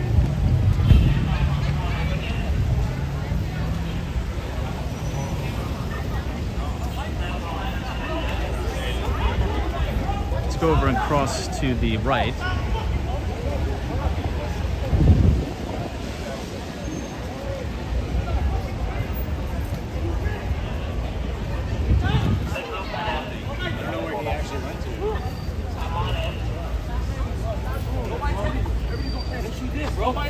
Stop pushing me, bro. You hit me on the gate, bro. Stop doing that, bro.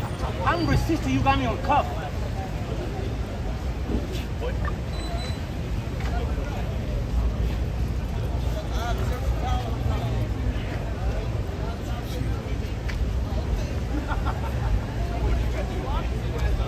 Hey, what's up, Hang with Mark Bomb? Yeah, I gotta go back and rewatch the takedown. I think it was like a little trip.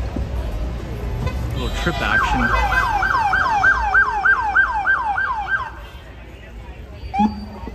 Alright, let's get out of here. We'll try not to get hit by the undercover cop.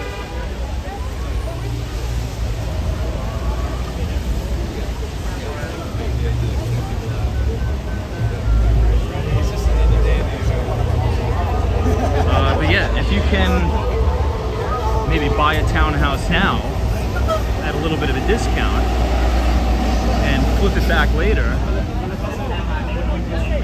not too bad. I know, right, Cosmo?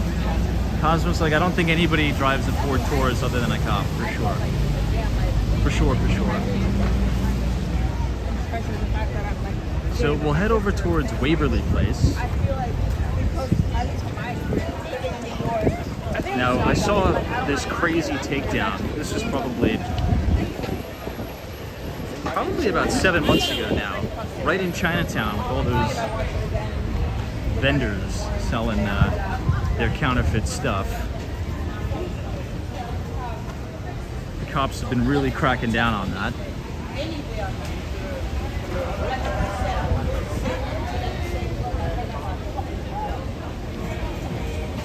Yeah, Hang with Mark. Mom says, hey Tom, glad I didn't miss another stream. Oh wow, had a neck procedure, yikes. Hopefully you're alright. Hopefully you're recovering.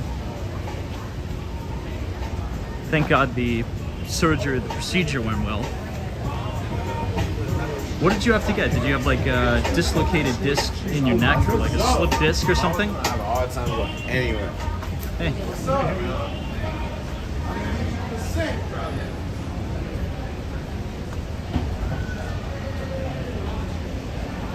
There's an interesting bar over here on the left side that always has this massive line that always wraps around the block. I'm sure since it's the Pride celebrations this weekend, there'll be probably the same line, if not a little bit bigger. Maybe we'll see that Cybertruck.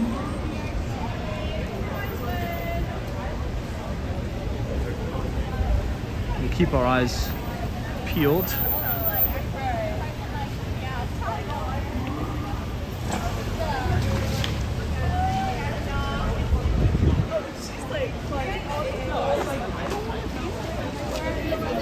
Yeah, Desiree says no bad boys in Miami. I don't know if it's Cafe Wa. It's not. It's definitely not Cafe Wa. That's on MacDougal Street. It's this place. I don't know what it's called, but there's people always corralled down the block, which we'll probably have to make a little bit of a detour. But I don't know what it's called. We'll try to make this loop around and see what the name of it. But it appears to be something special. Let's see. I don't know about you guys, I'm not really into the nightlife stuff. It's not really my personality, I'm not about it. I'm not saying it's bad to do, it's probably a lot of fun, it's probably awesome to do. I'm not into it, not into it at all. I don't want to be stuck and corralled in and crowded and people talking to me. And I just want to go home, I want to go to sleep or just do the stream. Barrow Street.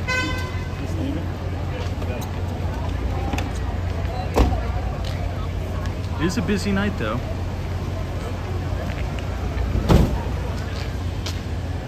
I'd say I'm more of a spectator than a participant. What do you guys think? Troy Atman says you're not into it, you walk every night in it. That's true, but I guess I'd say I'm more of a spectator than a participant. Again, I'm not trying to say it's bad. It's a lot of fun. I'm sure this is a lot of fun. It's just not really my thing. I don't know. I don't really like loud music a lot. I like being close to the action, so to speak. But I'm not too sure I want to be in it, like a participant. Let's just say that.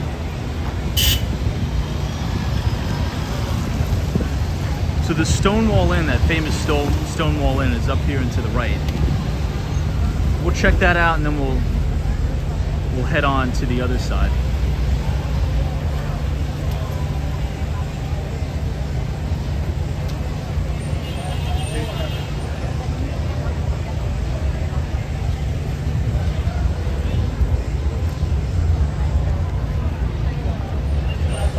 Definitely a big police presence out.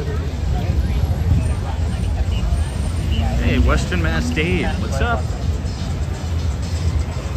Welcome to the West Village there, Dave.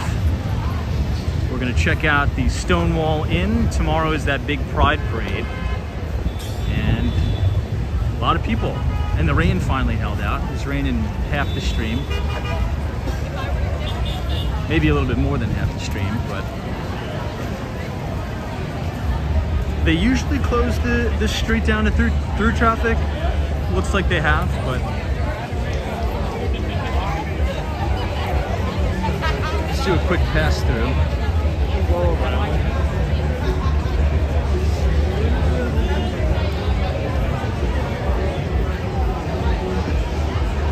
Looks like this is totally under renovation. Look at that, 57 Christopher Street.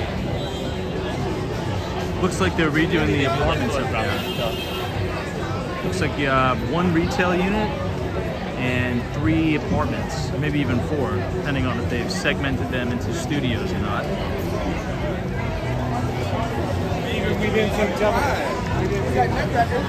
Alright everyone, this is the main Stonewall Inn. And the line is wrapped around the block. Pretty busy.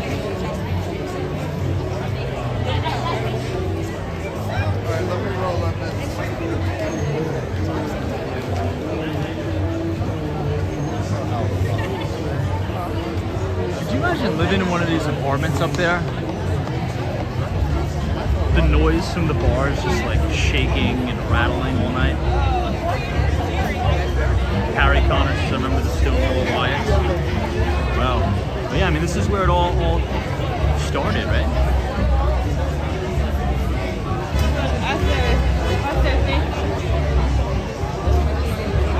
Sabrina Fair says, Tom, did your prediction come true? Is the city slammed with tourists? I think so.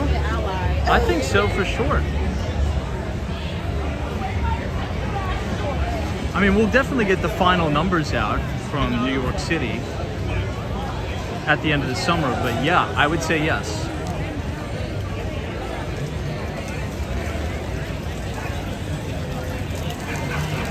There's lots of people out.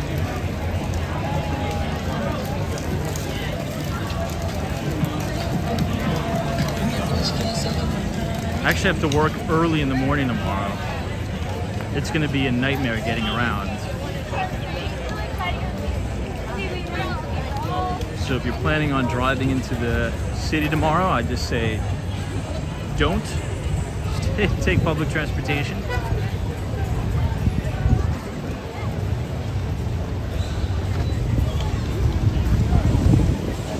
All right, everyone. Well,